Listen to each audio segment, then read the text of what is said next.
Go! This show fucking stinks, and the fact that you listen, we are very, very thankful for. AJ, never cease to amaze me with your toxicity, pal. You got a couple of these? God damn it! What the fuck are you doing? Fuck Boston.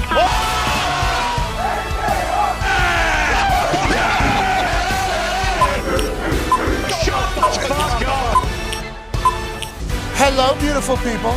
Welcome to our humble abode, the Thunderdome, on this glorious Feel Good Friday, May 26, 2023. This sports program starts right now. Feel Good! Friday is being celebrated all over the place as we all stare down a 3-day weekend. Monday is one that obviously will take some thoughts and say thank you to a lot of people who have done things that none of us have the courage or ability to be able to do. But we will certainly take in the weather breaking and life being fantastic around the United States. The sports world is still cooking. Just a few weeks ago, or I guess a few days ago, we thought there was a chance that there would be something that happens in the NBA and the NHL for the first time ever. We thought there was a chance it was going to be a clean sweep in the Eastern Conference of the NHL and a clean sweep in the Western Conference of the NHL. It is no longer that because the Dallas Stars got a big-time win last night. But go back in time, and then there was a chance that it was going to be a clean sweep in the Eastern Conference Finals of the NBA and a clean sweep in the Western Conference NBA Finals, which it was. The Denver Nuggets knocked out the Los Angeles Lakers in the LeBron James era. It took a new turn as he contemplated retirement for the first time ever. That's right. Was that a distraction? Who knows? But I do know that we are now at a point where we might see a first time ever. Last night on Inside the NBA, which has won like 19 Emmys or something like that. Charles, Shaq, and Ernie, and Kenny, and everybody else that contributes to that program, they have created something magical. They know it. And since having the baby, I've been watching a lot of that show because not only before the game, it's something to watch. After the game, they do a full they do a full show after the game that I don't know if a lot of people know is even happening.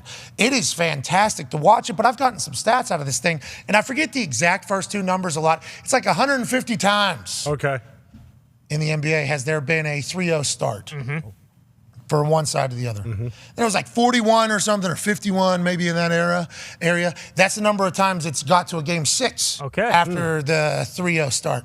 Then the last stat was 3. That was the number of times they got to a game 7. After starting 3-0. And then 0, obviously, was the number at the end of that, was the amount of times a team has come back from 3-0 and actually won. All those game 7s, which was a Charles Barkley stat, all happened on the road for the team that was down 3-0 at one point. If the Boston Celtics, after another smashing win against the Miami Heat last night, where they've completely flipped this series. 180. On its head. Blowouts the other way. It seems like we're staring down a potential game 7 at home for the Boston Celtics because they were supposed to obviously win this entire thing and had a better seeding than the Miami Heat did. We'll go to the toxic table at Ty Schmidt. How you doing? You lost to the Stars. Okay, no big deal. Story of the day, though. At Boston Connor, a man who has an incredible bandana on across the forehead, letting the hair flow a little bit on this Feel Good Friday. The Celtics are all the way back. Maybe Missoula shouldn't have been fired 4 different times already. Yeah, well, that's the thing. When things are bad, everyone's going to point at something. You know, on Monday, the conversation was the Boston Celtics, they don't like each other. They've been, fake nice to each other throughout this run because why wouldn't you? Joe Missoula, as you just mentioned. They got no respect for him. They got no respect for him. They don't listen to him. They think he's a bad coach. He only watches the town. He's lost the locker room. He's got to leave. He's got to get fired. That's all bullshit now. I'm glad that the team has kind of responded to the criticism after that 3-game start, which was terrible. But there are a few things that I would love to be happy about, but you can't be because 3-2 standard series. Standard series have been here. Where were you then? Who cares? Where are you right now? 3-2 series. Philly. These have happened all the time. Just happened against Philly. Down 3-2, have to go on the road, get a win. But with the Heat, this is our third, Eastern Conference Finals against the Heat specifically in the last 4 years, and the Celtics have won Game 5 all 3 times by exactly 13 points. And the Miami Heat have won Game 6 every single series. Now, so that matters. Exactly, it matters a ton. But you don't like that. Matters. It does. Those players that were playing in those games in the past, their ghosts are gonna right into the building. Same players. And they're gonna say, "This is how it goes." Same players. The actual hashtag stat that. Same players. But as you've pointed out, it doesn't mean a fucking thing. The Celtics are playing completely opposite basketball that they did Game 3. They're actually finishing games because they're up by 15 at the end of the first quarter. And you go back to Game 1 and Game 2. Okay, well, this doesn't mean shit because fourth quarter with 6 minutes left. Jimmy Buckets is going to come in and he's going to lead the Heat back to the promised land and get the win. And the Celtics haven't. They've closed. They've played defense, which is awesome. And now there's got to be some concern for Miami because you said, no team has ever come back and won that seventh game. 3 teams have got to that seventh game. Game 6 for Miami is Game 7 because if it comes back to Boston, it's over. The Celtics are not going to lose at home. I mean, we saw it. Really? No. We saw it with Philadelphia. What happened to Philly? One half of the hammer, bad. Cowboys, Tone Diggs looks fantastic today. He pointed up into the rafters. Not going to lose in Boston, huh? Yeah, well. Not going to be able to do it. That's not something that, especially in that garden, same exact place. Well, same exact thing. You just pointed out how the last 3 series, the Heat have won Game 6. It's 2 different sports, but I appreciate the sentiment. No, we're just saying the same thing was being said. Yeah. But same thing was being said. Yeah, but also let's just look at the same team in the same sport against Philly, Game 7. We beat them by 30 points, and Jason Tatum had the most points in a Game 7 in the history of the NBA. So I get that, yeah, sure, the Bruins did lose. Hell of a regular season. Hell of a regular season. And they won't lose in the garden. No, not the Celtics. Thank God the Panthers are doing what they're doing because it would be much more painful if the Panthers weren't in the Stanley Cup final now. So I am very happy about that, actually. But no, if the basketball gods point the direction to Boston Celtics in Boston against the Heat in Game 7, yeah. You can bet on Tatum scoring 40 points, and you can bet on the Celtics winning. All right, well, congratulations to Boston having a chance to be back in there because they don't ever get to win. Never. You know what I mean? No. That is the thing about Boston fans is they don't ever get a chance to really celebrate their sports teams. It's brutal. So if the Celtics were to get swept there by a team from Miami and everything like that, just clean sweep, like we would have felt bad for the city of Boston. For sure. Because they don't ever get a chance to say, our team did it. Exactly. Yeah, haven't won a title since 2018. It's been a long time. That's what I'm saying. And they won 2 that year. But And, still. teams haven't made the playoffs every single year in every single sport and had to run and a realistic shot and hope in every single one of them. So we would have been bummed out for them. But goddamn it, if they get another notch under their belt that they're the first team, because you heard him say, Red Sox, first team ever, down 3-0. Yep. We did Boom. that. That got brought up. If they're the first basketball team ever in the history of the NBA playoffs to be down 3-0 and then completely flip it on its head, to make it into the finals, to win the Larry O'Brien championship trophy, I mean, they're going to be loud about it. Oh, yeah. Very loud. And then that's going to lead right into football season. And they're going to be loud about that. It's like this is a potential real fodder amplifier for the New England fans, and we don't need any more of that. No, we don't. Now, what we do need a little bit more of is has Texas hockey. Uh-oh. Crawling back. What about them? I'm just worried about because in the Eastern Conference there, hockey, 2 overtimes? 2 overtime games? First 2 games, right? 1 point spread every single game. 2 overtimes, a 1-0 game, and then the 4-second. And the 4.3 seconds, which would have went to overtime, which actually sealed the series. So conversation in Think Tank over there was that has to be the closest and tightest sweep in the history of any sport. Yeah, probably. Any sport. Definitely. 2 overtime, then a 4.3 seconds left. That one's going to overtime. All 1-goal spreads to win it. Felt like the Caniacs were going to win every single game. It wasn't just like, hey, this team's outright better than. Kind of stinks for the Caniacs. Yeah, Kind of how that whole thing went, especially with how small a puck is and how a goal is and how much room and the things and deflections and how a goal could go one way or the other in any of those overtimes. 4 of them that game won. And completely go the opposite direction. Yeah. The Vegas Golden Knights now let Dallas Stars right back in. Uh-oh. I don't know if I'd go that. 3-1 right now. Yeah. Okay? Going back to Vegas, which is a tough barn. Very And our tough guy barn. Stoner is obviously going to be Stoner. Yeah. But we thought this was a clean sweep. I thought this was going to be a clean sweep for the good of hockey. Yeah, I did for a little bit, but then I was, I mentioned it yesterday on Hammer Dahn. Talked to Nick about it. I think a gentleman's sweep is okay. It's in play. Hey, we'll let Dallas have one, even if it just means so Gumpy can kind of have a shred of his sanity. I'm glad that the Stars got one last night. Sweet hair. Sweet hair. Great hair. Unbelievable hair. Well conditioned. Need to take a picture of that and put that in the thing that they sent me back to send and just Exactly. say, do we want You this see in this? America or not? You see this Let guy? me do. Yeah, I'm thinking we do. Yeah. That'll do. That'll do. Immigrations officers over there are saying, are we done So here? we're done? Yeah. But no, I'm not worried at all. If I know Stoner, if I know the boys, he was saying, hey, yeah, it's awesome being able to close out a series on the road. Unbelievable doing it in front of their fans. Steal his soul. Exactly. Steal the soul right out of them. Whoa. But what's even sweeter is doing it in front of the home crowd in the toughest barn in the NHL, T-Mobile Arena. You know, Robo, he sharpened his skates last night and he sharpened his blade. Okay, he had 2 goals. You know, the Stars have been waiting for him to show up. He finally did. The thing that no one's really talking about, and, you know, Moose Messier mentioned it last night in between intermissions.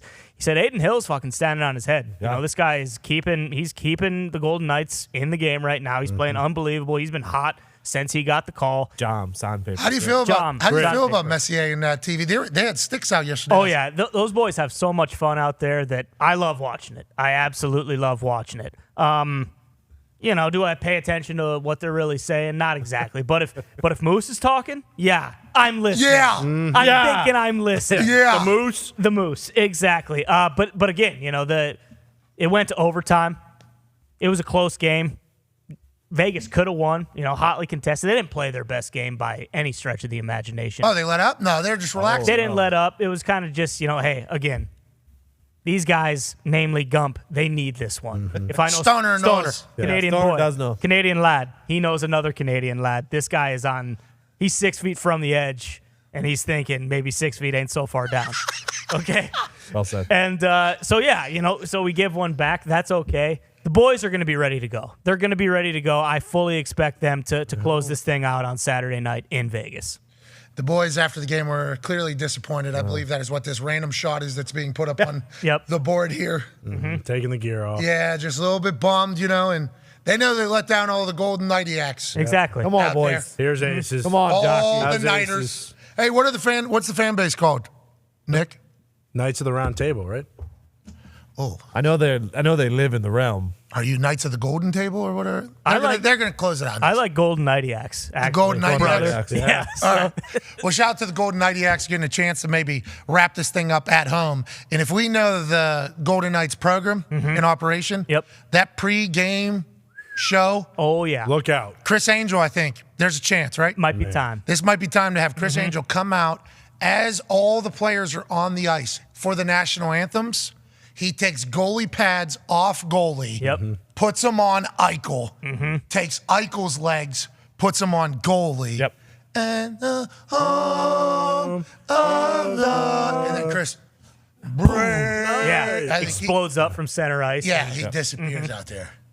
And then they're like, what are we doing with we don't have a goalie now. That's okay because our Aiden Hill's like 6'7", so Jackie Aces is going to be fucking Chara out there, and he's going to, you know, I don't know, score 4 or 5 goals maybe. Hey, let's go, Nightiacs. We're going Nightiacs. I mean, Come on, boys. If they're doing magic, they should have Michael Griffin come in and swallow like 8 pucks. Could you imagine? 8 what? Pucks. Oh, okay. Could you? could 8 you pucks imagine? down there? Yeah. He just How many pucks swallows- do you think the great American escape hero could put down? That's a great question. He 8. did, what, 40 needles? 40 needles. It Oh, depends how needles. Not hard. nails. Yeah, not No. nails. Not nails. I corrected I caught myself there. I wouldn't disrespect him like that. 8 pucks. I don't know. It depends how hard he punches himself. You know in the who could stomach. do? Well, it's the True. hip too. Yeah, A punch on the yeah, hip. yep. Joey Chestnut could do 8 pucks, maybe 10. Yeah, Bring him I in. think you're right. Joey Jaws Chestnut could somehow get 10 pucks down there. I think so. And then he's dumping them out, I guess. No, you got to go right into surgery. Just cut him out. Joey Jaws Chestnut's going to need surgery. Yep. I doubt it. I seen that guy drink 13 pints of beer Yep. in I think a minute and 10 seconds. Yeah. Yeah, no, Crazy. absolutely. His feats are matched. Then but- he also took down I think a bottle of vodka that night. Yes, Yep. he did. I Did believe he it. took down an actual bottle of vodka. Oh, yeah. Good until that mixed. So we had Joey Jaws Chestnut, the greatest eater of all time. Right. for sure. By far, GOAT. There is a second place. They can battle for that conversation. Kobayashi. Joey Jaws is number 1 of all time. He just so happened to be in Indianapolis on New Year's Eve because he had a show on New Year's. I think he was doing like the cocktail sauce thing or something. some competition, and we had a friend that knew him, and we were doing a New Year's Eve like variety show, basically as a big party. It was a great time. Great time. As soon as I found out, like 4 days beforehand, that maybe we could have Joey Jaws Chestnut be a part of the show, he just wondered if he could have a ticket and come, and we're like, yeah. I'm thinking you can, Joe. Yeah, Joe. And so we started like brainstorming ideas. He was like, I could just drink like all the beer. And I was like, oh, just all the beer? He was like, it's New Year's Eve, right? I could just drink some beer or whatever. And I was like, how many beers are we thinking, Joey? Because I'm a beer chugger as well. He's like, 10, 11, 12, 15. I'm like, What? Excuse me? What, Joe? how are you going to do it? We landed on 13, I think. I think it was because the wheelie table that we had. Yeah, that's what it. That was the most amount of pints that it could stay. Yeah, there it is. The wheelie table we took out could only handle like 13 wide, and he destroyed these beers. I mean, it wasn't even a conversation. I think it's like 70 seconds, this thing. 78, I forget the exact amount of time. I guess we'll find out here in a couple moments. But he took them all down, didn't puke, nothing. No. This is how we end the show. We ended the show with this, and then we went to the after party. At the after party, he was hanging out backstage. He drank an entire bottle of vodka. Dog. He was also casually sipping on a couple pounders in between that vodka, too, back there. Look at him shaking it out. He's just, what was it, 8? He's still doing, I mean, What a weapon. unfucking. I'm thinking he could take $8. I think he might be right. I'm thinking there's no problem with that. Shout out to Joey Jaws, dude. Baby Joe, I love you, Joe. I believe he lives in Indiana. Oh, $20 chef taking a hot lap there. Todd McComas in there. Friends of the program, people that, have ventured into their own. I think Todd's about to, in the crime world, I think Todd's about to really. I'm very fucking happy for old Bill's dad. That's the awesome. entire thing. Yeah. Sean built a bar, I believe. Yep. Doing stand-up again, back in the whole game. Here we go. And that night, we got a chance to witness fucking history. I think that was maybe some of the most befuddled I'd ever been when I thought to myself, how has this guy's gut handle this? And then you go watch him on 4th of July, and he takes down however many hot 70 dogs. hot dogs. No problem at all. What a guy. I'm thinking he could eat $8. Happy for the Dallas Stars getting a win. Congrats. Yeah, congrats. Yeah, way to go, But Phone Stars. Night's going to take it out. Go ahead, Tone. I don't know if you've seen the hashtag stat that rolling around the internet, though. But because the Florida Panthers are the 8 seed, and they only got the 8 seed because the Penguins lost to the Chicago Blackhawks, who are the worst team in the league and got the number 1 overall pick, that if the Penguins would have won that game, the Penguins would also be in the Stanley Cup final right now because they would have been the 8 seed and beat the Bruins on the Caniacs. Well, congrats to the Panthers. Yeah. Way to go, Panthers. The Way to go. Penguins just weren't good. It wasn't just that game. There was 2 games we lost, Columbus and Chicago, I do believe. Because the Penguins absolutely fell apart whenever they were told you can't fall apart at this exact moment. Yep. Instead, Florida gets in, and they go on a run to the Stanley Cup final. Congratulations. That's hockey. That's beautiful. Speaking of beautiful, the man joining us now from an attic in Ohio, 40 minutes earlier than normal, is beautiful. College football national champion, Super Bowl champion, Ryder Cup winner. Yeah. Not a champion, though. Won a match. Champion of Ohio as a whole, just the entire state. Father of 10, COVID survivor thus far. Yep. Yeah. We all have, by the way. First iteration. We've lost a lot of great people, Too many. but we have survived COVID thus far, and we will continue to do so. You know why? Because we're ready. And we have this man, the champion of Ohio, to guide us through it all, the ever-handsome AJ Hawk. AJ, good to see you on this Feel Good Friday, pal. How are you?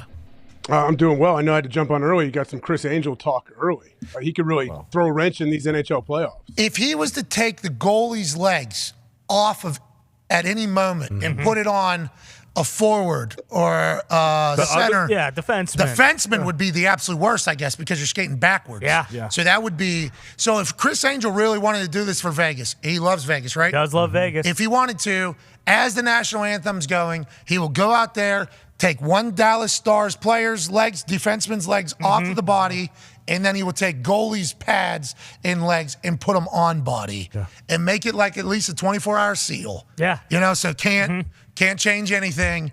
And that would certainly seal the deal for the Las Vegas Golden Knights if Chris Angel was all the way in. Yeah, what if they actually, what if he said, you know what, I want to see some goals tonight, and he switches the tops of both the goalies. So the Vegas goalie is playing for Dallas, and the Dallas goalie is playing for Vegas. Wow. Whoa.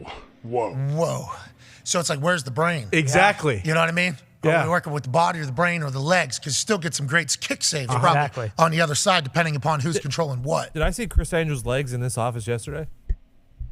What do you mean? What wasn't his legs wearing those football pants were in this office yesterday, weren't they? He put his legs on. Are you serious? Oh yeah, dead serious. How did I not see this? What am I I doing? thought you were the one that pointed them out to me. No. It was after the show. I walked out there. I noticed it, and I said, "Herbie, are you wearing fucking knee pads in your sweatpants? What the hell's going on here?" He tried to say like, "No, they're just a little baggy and they're covering it." I was like, "No, you're wearing." So he looked like he had swollen kneecaps. That's what it looked like. Yeah. It was crazy.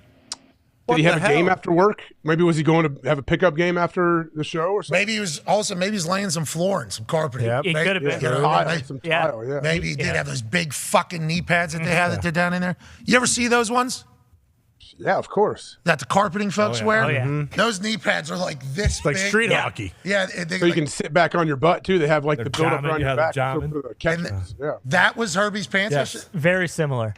Whoa. They have the A on it. No, it's Is that a picture of Had an him, H. or is that someone else? Well, that's Chris Angel. I think those were the pants, though. Remember, he wore these as he was dangling from Looks the like a center of Allegiant Stadium. Yep. Did they have cleats on? bodybuilder? Did his shoes have cleats on the bottom?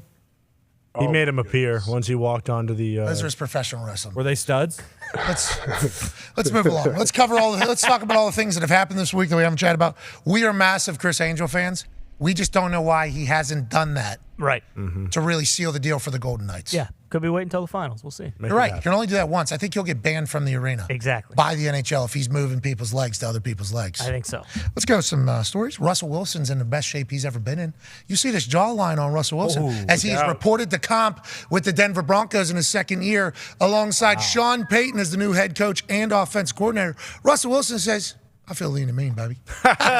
You know what I mean? I feel lean and I feel mean. Didn't give an exact update, I guess, on how much weight he has lost or anything like that. But it is very apparent that this particular Russell Wilson is different than last year's Russell Wilson. Now, was Russell Wilson bulking up last year for a reason? Did he think that he would make him a more durable player, a better player? Or did he potentially just not worry about it all as much with everything else going on in his life? This year, obviously a focal point, and I think it's good news for the Denver Broncos fans. Last time we seen Russ this thin, he was laughing in his bed. Yep. Just signed a $100-some million deal. And had sex. Potentially intercourse with his wife, Sierra, Definitely. who was next to him. Yeah. Did it Remember that again. jawline in that video? He was a dog then. Yeah. He was a great player then. And I think maybe Sean Payton is happy to see that jawline as well, AJ. Yeah, he does look good. He looks younger. I mean, nice lineup, nice haircut. I wonder how much he probably lost, 10 pounds? Put on a little bit 10. of muscle, maybe? Come on. 10, 15, 20, 25, 30. Say he 30. added muscle. 60. Lose fat, add muscle. Yeah, that's what I'm trying to do right now, to be honest. His pre is where I'm at now, trying to get to what this is. But he also might have learned I don't know how relatable this is in some places because they don't care about this stuff. But you ever go to an event and you take a picture with somebody who takes pictures for a living? What they tell you to do with your face and jaw and the way you turn and your angling for the photo. Like at a wedding. And never give away your neck and hey, let's put the jaw down, okay? Let's go elongate the jaw, let's put that thing down. And you're taking pictures with these humans that are transforming into different figures almost. And then you look at the photo and they look normal. And it's that had to be so uncomfortable. But there is tricks do you think Russ maybe just took some trick school? Do you think this press conference wherever they said, how much weight have you lost? And he's like, so much weight. He wouldn't move. Not even bleeding. He's stuck right. As- Russ, do you have a neck issue? No, I've just been trained on how to look awesome. No, was it just lighting? Or did he, because he looks He looks 40 pounds lighter. optically different. Different person. And my weight has come and gone as well. But Russell Wilson's remember, he takes his shoulder pads to Monaco. Yeah. And he is all these super. Spends $1 million on his body every year. That was the You're thing. right, he does. I thought it was He does look a lot photoshopped, lighter. AJ. I thought it was Yeah. photoshopped. I mean, he has multiple layers on in the picture on the left, but his head and face, he does look, much leaner. I guess he just looks good, man. So when I'm sleeping on a flight to England for a game, Sure. he's doing knee pads at altitude. That's right. Yep. During other people's rest time. Yep. He was still 40 pounds heavier than everybody. Karaoke too. I guess. What's that, AJ? Does karaoke down the aisle. That's how good his footwork is. Those tiny little aisles, he can do karaoke. Hey, were you a lazy ass karaoke or I was a pretty solid karaoke. Yeah, I was. No, you can't. You're lazy. You got to do it again. You got to go back. So of course. Knee got to go high. You need a good punch on that knee up there. And it makes you. And it's the first time you learn to do that when you're a young kid, you think you look so sweet. So sweet. That. Yeah. We had I forget how old I was, but the soccer team had a warm up on the field that we started. We had these brand new warm ups. Okay. Looked so sick. Added the thing into it. I was like, bro, Umbro? we look so cool right Someone now. take a photo. Umbro warm-ups? No, dude, I believe it was Nike. I mean, please, let's have some respect for looking cool at the particular time that we were. It was awesome. It was insane, yeah. It was the The Beedling team, red, white. We were red, white, and blue too. Oh, yeah. Had some dogs on that team. But the karaoke is always fucking awesome. It's a great Did you show. do A skip, B skip, all that shit, obviously, and everying? Yeah. Did you do that in high Once school? we started that in high school. In high school, we started doing all that, yeah. See, I didn't do any of that until I got to college. Karaoke, I'm expert. But whenever they started doing like A skip, B skip, and all this other running shit, I had no idea what we were doing. I was in a bad spot for a bit. That can expose you quick, all those weird running things. Oh, yeah. I was lucky. My brother's 2 years older than me, and he had gone, and he was already playing in college, so he would kind of come back and let me know what they were doing, all the different things. Yeah. 7 Try to like have some rhythm with it, try to be good with it. Yeah. Yeah, the kick down, then Barros would be like, bullshit. That one sucks. I'm like, bro, I don't know. Did you have some shoulder circuit type thing at bar? Jack told me to ask you about it, where like the minimum was 135 on the bar, and you had to do like a billion reps of like upright row, high pull, military press, and you couldn't let the bar down. Ever, yeah. And then you had to end it with this one. Yeah. You had to so you did clean. that? Yeah, you had to press. You had to clean. I think you had to press, clean, catch, clean, and then upright row. And it was like, you can't put the bar down, right? No, yeah. So there's a lot of like fucking balancing the bar on your leg. Yeah. Yeah, it was hypertrophy. Yeah, it was impossible, dude. It was absolutely fucking impossible. I don't know how he would never be able to do what he did now. No chance. But it was like we were all very thankful for it as we were just faster, stronger. Yeah.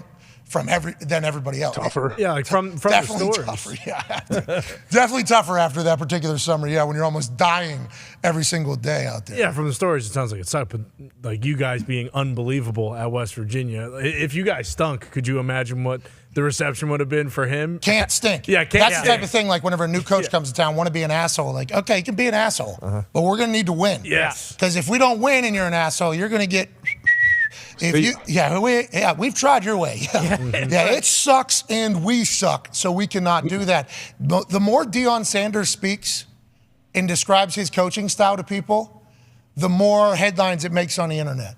Because I think a lot of people are slowly realizing that like Deion Sanders is a hard-ass coach. It's not just like glitz and glamour, we're having a good time out here. Deion's like, these parents have been making bitch-made cats. Deion's like, everybody's too easy on their kids in different words. He's not speaking how I'm speaking, but that is how. So we got to hold them accountable. These dudes got to earn their number. They're doing everything. I don't think people realize that like Deion is just like an old school coach. And I'm very happy that he's making his way into the big names because I think we need more of that, AJ. I think we need more of that, not less of that. Well, Deion's like, he is a cool mixture hybrid of, like outwardly with he's up on the social media stuff. He understands the game and how it works, and we gotta get some pub for this team and sell tickets, which he's done at an alarming rate wherever he goes. Bro, that Nebraska he holds him average. accountable. Absurd. Sorry, AJ, go ahead though. Oh, you're good. Yeah, but then he's like Bear Bryant on the practice field. Like they don't mess around. I was watching a lot of their behind the scenes stuff when he's showing their winter workouts and they're running hundreds and how he is and how his whole staff is. I'm like, yeah, it's good, man. Like I think the guys, if you're a guy, you're going to love them. And if you're not, you're going to hate them. Like if you're a scrub, you're not going to enjoy that. And there's some guys that are going to be guys that isn't going to be for them either. Like that is not their style of operating. But if he gets his guys in there like that, guaranteed success rate. Yes. If people buy into hard work, you're going to succeed. Like that's right. Yeah. The question is how much. Like, what does that look like? Can they go undefeated? What can they be? I don't know. Not this year. That's going to take a couple The years. over-under is 3.5. Of course.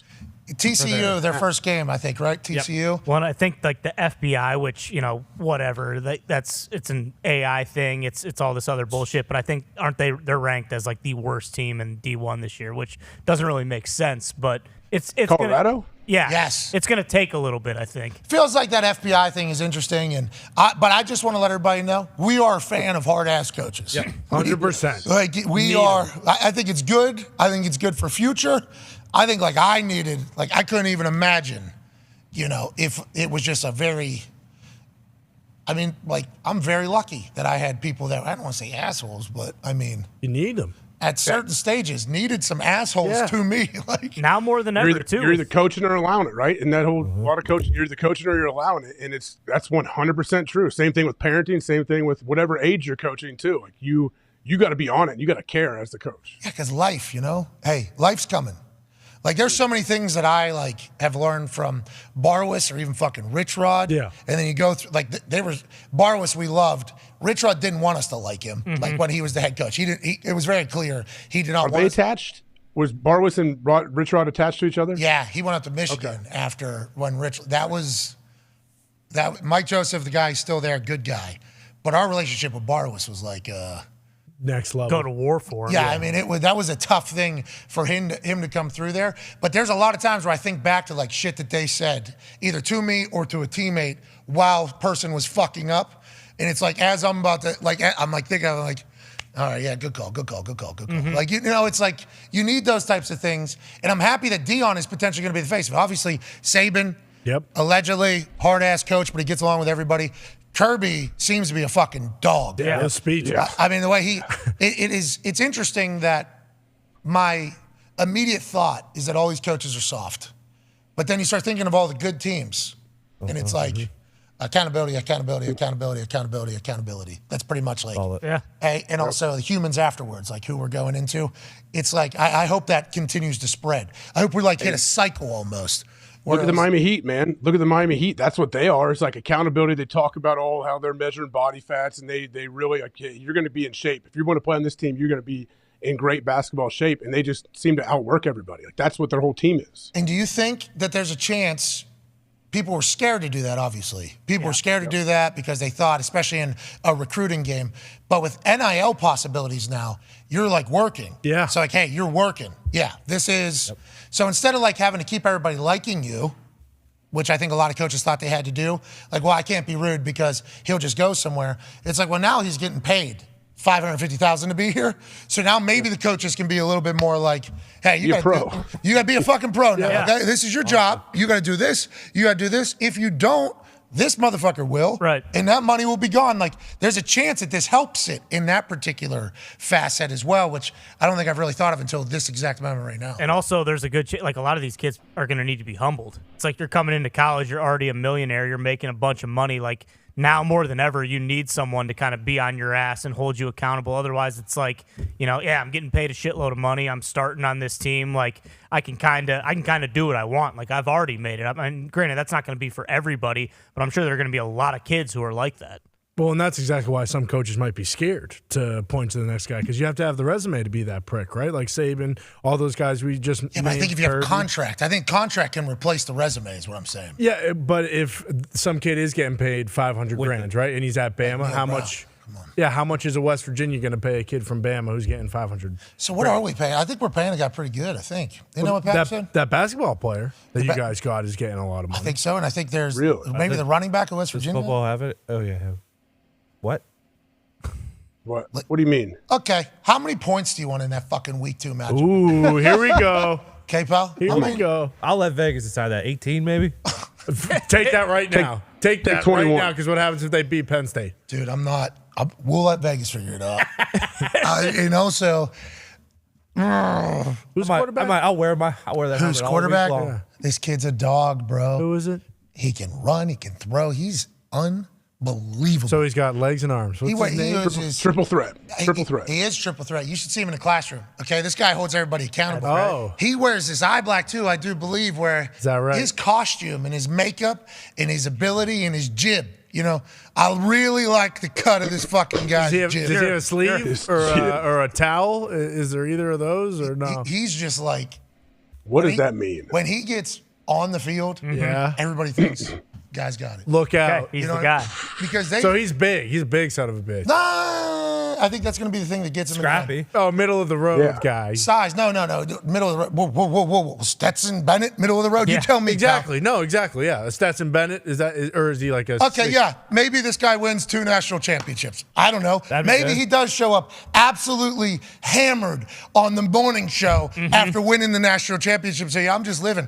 Garrett Green is a guy that when he plays football, everybody notices. Wow. So Penn State's about to find out quick. Happy Valley is about to be GG Valley when this motherfucker's running through there. Okay. I'm jacked up after hearing all that. I feel like he, what's his name, transferred or was hurt or whatever. Fucking JT Daniels. JT Daniels, and then Garrett Green came in. Did he beat Oklahoma and then maybe not so well the rest of the year? Yeah, the next week he came in, took the world by storm. Yep. Athlete, like shoot athlete. Good move. He was high recruit, like highly regarded recruit, but then JT came in. So this dude was supposed to be a guy, I think, and then JT was kind of put in the spot because, hey, this guy's won, he's going to do it. Then this kid gets in, and obviously I knew his name the entire time I was talking about him. Yeah, I know. I had to describe him. Yeah. If that is the kid, too. I don't, Yeah, if that is the guy who's starting. That is Yeah. who I saw last year. He was electrifying, and the fans loved him. Okay. Like, he was jumping up in there afterwards, country roads. Like it was like Game day week 1, in Penn State. you think? I'd Gary Pohl? I'd put my life on This it was not the guy. be in there. Is this the guy? Garrett Green. Where's his Russian stuff? Can we get through his because I think he's a Go to Russian. Russia. I don't know. That's From pretty good. Tallahassee. Okay. 8 of 5'11", 14 for 200. 48 yards. Show me the money, brother. Got to be an athlete. Kidding me? 5'11", 200. I might not have watched. I know. What's the click on the? That's him rushing. right there. He's running right there, right? Yeah. Oh, there's his 14 for rushing. one. That was him running? 14 for 119 and 2 touchdowns against Oklahoma, just like we said. Okay. Yeah. Okay. Boom. 36-yard touchdown right there. Yeah, that's the thing I saw. But when you said size too, by the way, boom, that one highlight probably exactly. Did it for you. what I am judging. But he's electrifying. He's electrifying. And I like what I saw. He had good vision. Seems to be a dog. Celebrated afterwards. Yep. I like everything about it. Good ball Oh, player. he celebrated after? Yeah. Neil Brown ain't playing some kid who's hooting and hollering. I mean, what's this kid think? Garrett Green's not going to be the quarterback. I don't know how this then. became what we're talking about. Me neither. But we're here now, and we got to talk about it. Neil Brown stinks. Shannon Sharp has a lot of news around him right now. Sure. Does have He a lot does. of Sure. things around. Whoa, A jeez. little too much. What? Which one? I watched that. I watched Kwame, and then I went back and watched Shannon after I saw Kwame, and I'm like, whoa, I had no idea. That's not even it. There's a lot of animosity here. So we are massive Unk fans. Oh, yeah. Big time. Okay? A lot of respect for what he does on a microphone and in a weight room Yeah. And on the basketball court when he's trying to fight everybody. and on a football field. Yeah. He's I mean, it's fucking dog, okay? Through and through. Beast. Just hasn't changed, it feels like, for anybody at any place, which I appreciate and respect a lot. And the spot that he got put in, he's in the middle of a lot. He was tied up with the Brett Favre lawsuit that we were in. It was us, and we had not talked to Shannon about that at all. Did not reach out to see what their team was doing, how it was handling. He and Brett are still, I think, Going at going. it. I think they're still going. I don't know if he's ever addressed it. I think his lawyers probably took it over quickly. I didn't think about it, but Sterling played with Brett, obviously. I didn't even think about that till now. And we are a pretty big Green Bay Packers. I do wonder if, like, Aaron or if Brett was like, these are supposed to be my fucking people. How many fucking touchdown passes I threw to Sterling Sharp? God damn it! Green Bay Packers. I'm the one that created Aaron. Yeah. These guys have Aaron Rodgers Tuesday. They're fucking talking about me. You know, a trade by AJ. I do wonder. And then I do wonder how we were the ones chosen with literally everything else going on in that entire thing. Covers. But Shannon and Brett, that's still going, I believe. Another round has happened, and they are still going since I had to make that statement for ours to be done with no payment made to anybody. You cowards reporting it wrong. Or apology. Or People Paul, reporting thank you. People are reporting that there was a payment. Yeah, because the way somebody described it is the situation has been settled. So I think because it was law, people thought settlement. It was like, I actually said in there, no. No payment made. Now I do have to pay lawyers. I heard you went to Disney so them big fancy pants lawyers could handle everything. That's what I heard. Yeah, I want to let everybody know the lawyer that I used is a girl who graduated from fucking high school, the same class as me. Hell yeah. She's an absolute dog. Yeah. And the crew that she had with her alongside of her at K&L Gates, her name's Sarah Decker, and she had, I don't know the last names. But dogs. These dudes are good dudes. Two guys, Tom and Kurt, I think. Wolves of the industry. They were very good. It was a very good team. But it was a Pittsburgh company that the only reason why we hired is because we had a connection to the girl, really the only lawyer that we knew we could get a hold of and kind of, hey, we have a situation. We don't want to hire lawyers. Feel like we have to hire lawyers for this particular situation. Only one that we really knew in our universe. Okay, this is who in our universe can handle this? Who is this? Boom. Girl we graduated high school with. She crushed it. She took the lead in that whole thing. But like the whole thought of Shannon's dealing with that, Shannon's dealing with Kwame. Yep. And Shannon also had his house broken into? Yeah. Yes. I mean, Shannon Sharp reportedly's home was burglarized last week. $1 million in shit was stolen. Hey, Shannon, just want to let you know, more power to you, pal. Yeah. You got a lot on your plate right now. It feels like there's a lot going on. You crush it every time you get on a microphone, pal. Good luck. Now, Kwame Brown does too. Yeah. He does. When he takes that phone out, there's some real shit about to go down. Absolutely. Throwing heat. So good luck to both parties in that particular one. But Shannon, we want to let you know, you're doing great out there, pal. $1 million taken. That's a I think real that's- burglary. Oh, yeah. That sweater was $1 million, right?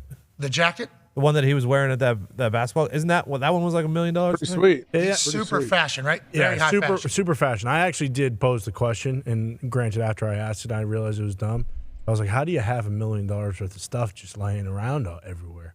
And then Tom Well, explained to jewelry, me, like, right? "Hey, Yeah. people buy jewelry. Yeah, people have watches and necklaces and all this stuff. What about like a painting? Maybe they took paintings off the wall. tables and paintings and lamps. Connor, and he did Pretty much realize- anything in your house. If you're anything. wealthy. Yeah, and I was like, "What do you mean?" Tables. Yeah. Furniture. You remember I broke that $6,000 chair Oh, yeah. Yeah. Minnesota. in Minnesota? I had no idea that stuff even existed. It had to be a bunch of small Drugs. things, though, Yeah, right? DVDs. Yeah, TVs. Dude, what? Guess it does add up. What? So in your world, people that Super make ring. a bunch of money, Yeah. their house looks like yours. Bingo. One room, one couch, one chair, one set of silverware, one bed, one comforter, one pillow. Now, $1 million worth of shit is a lot of shit. I'm going through my house right now. I'm like, are they going to take my tank, like my fish tank? Because that's that's a Yeah, those fish. that'd be a tough That'd thing be to get tough out of to there. get out. You got to think he's probably got, if I had to guess, probably 10 watches that are probably add up to almost $1 million. That sweater, I was told $10,000. $10,000. Yeah. What the fuck? And What they're only a taking small joke. stuff too. You Like, sound they can good. only To put that thing handle back, so you much. see, that thing fit his shoulders perfect. Yeah. Yeah, whatever. I'll have my Nana mint one He of those. fought a guy in that. He was did. a whole team. He did. Yeah. He was going to fight a whole team in that. $10,000. You don't think that feeling that thing gets whenever it gets on Oh. it? I could fight a fucking team.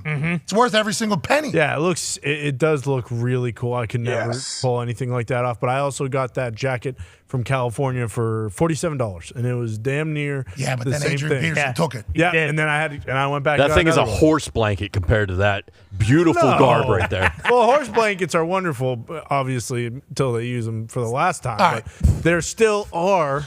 So other they had things. other horse blankets and they create a Yeah, horse body bit of bag. a wall. Yeah. Anyways, Two. that's a good thing to kind of talk about. Adrian Peterson is still on the market around the NFL, and he's saying he's willing to play. Sounds like he's just wants to get on a team and play football and extend his career. So being a part of a stable, I don't think would be an issue for Adrian Peterson. Not a bad person to add yours. And this is just me talking.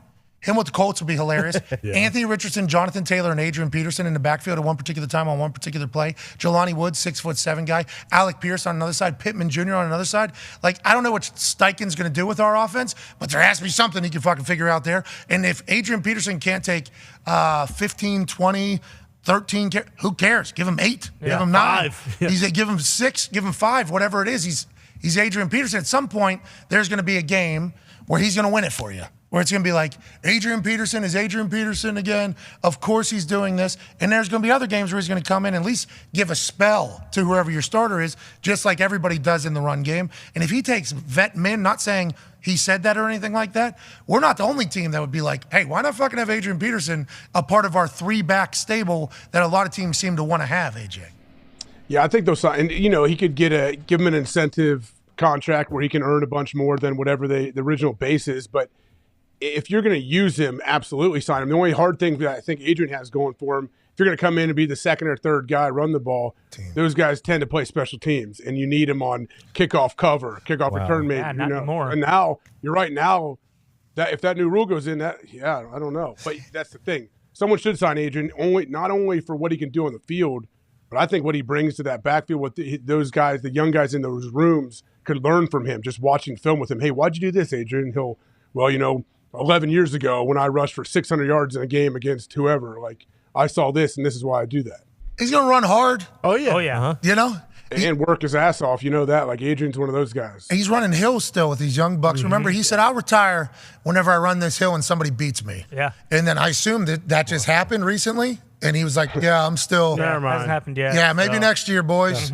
Tom Cruise, Maverick might have to hang up the thing. Yeah. At some point, maybe. But now, not today. Nuh-uh.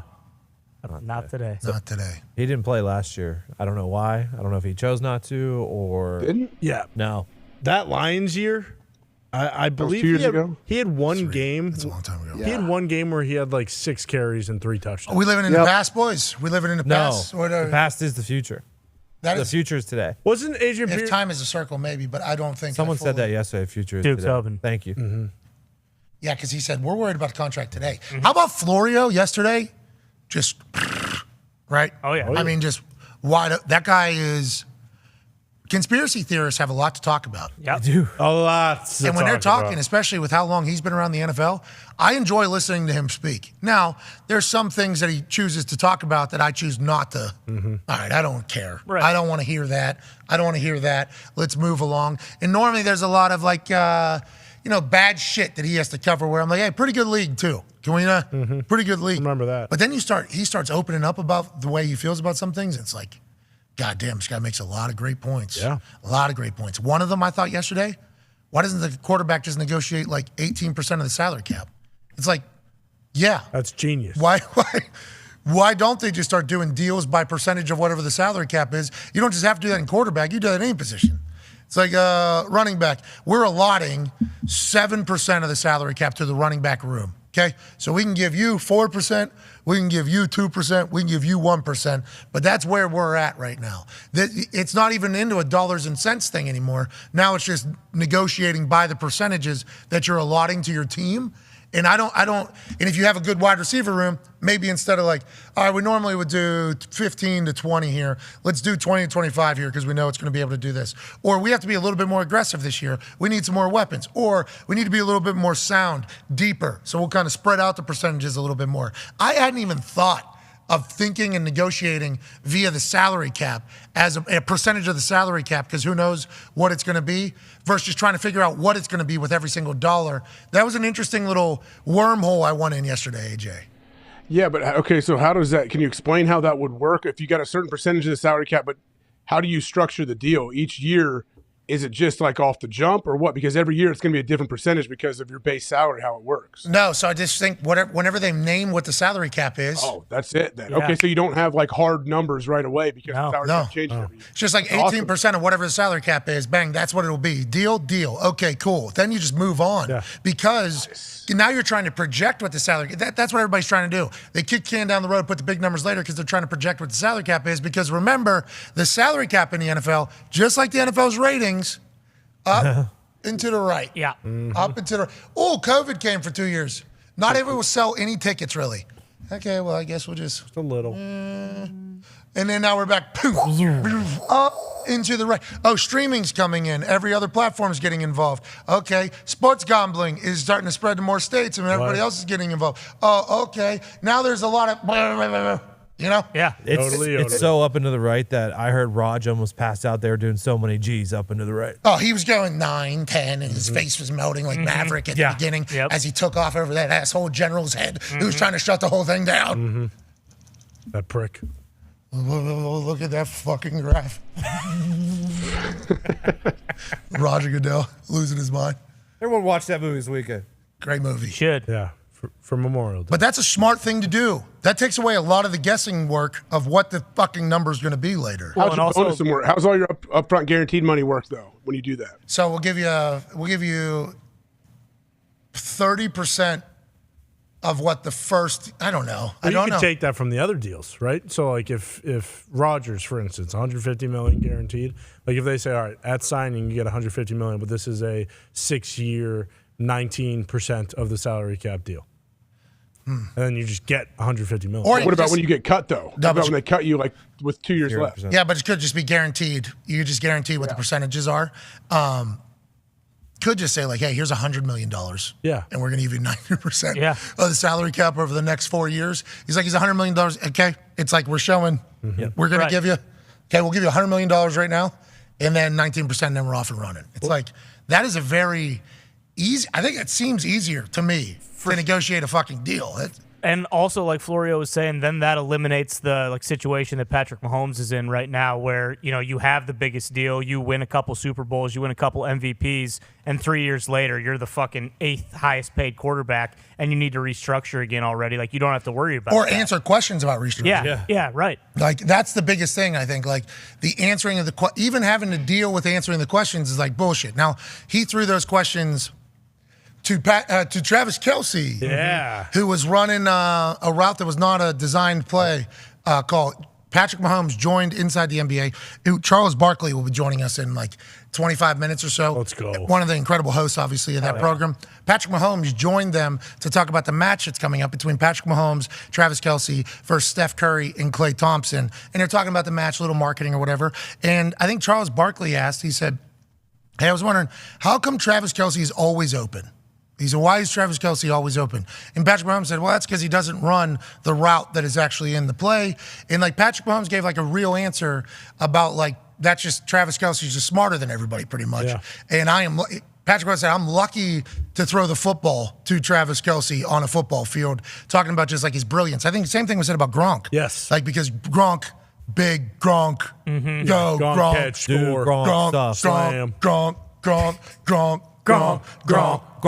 Everybody says that, but everybody that played football with him is like, football IQ better than yours is. One of the best. Is that just a tight end position that has the capability of doing that type of stuff? Or are we talking about like some real brilliant individuals here? I think some brilliant individuals that they have a knack, they have like the instincts to find the open space and to feel the leverage and always play off of that leverage and never just run in. Like guys that don't know what they're doing will just guys sitting outside leverage on him and they'll run a little 8-yard out right into the dude. Like not like the guy's sitting outside. You can't do that. You have to adjust, but you have to adjust while you're running too, and also know where the safety is, where the corner may be.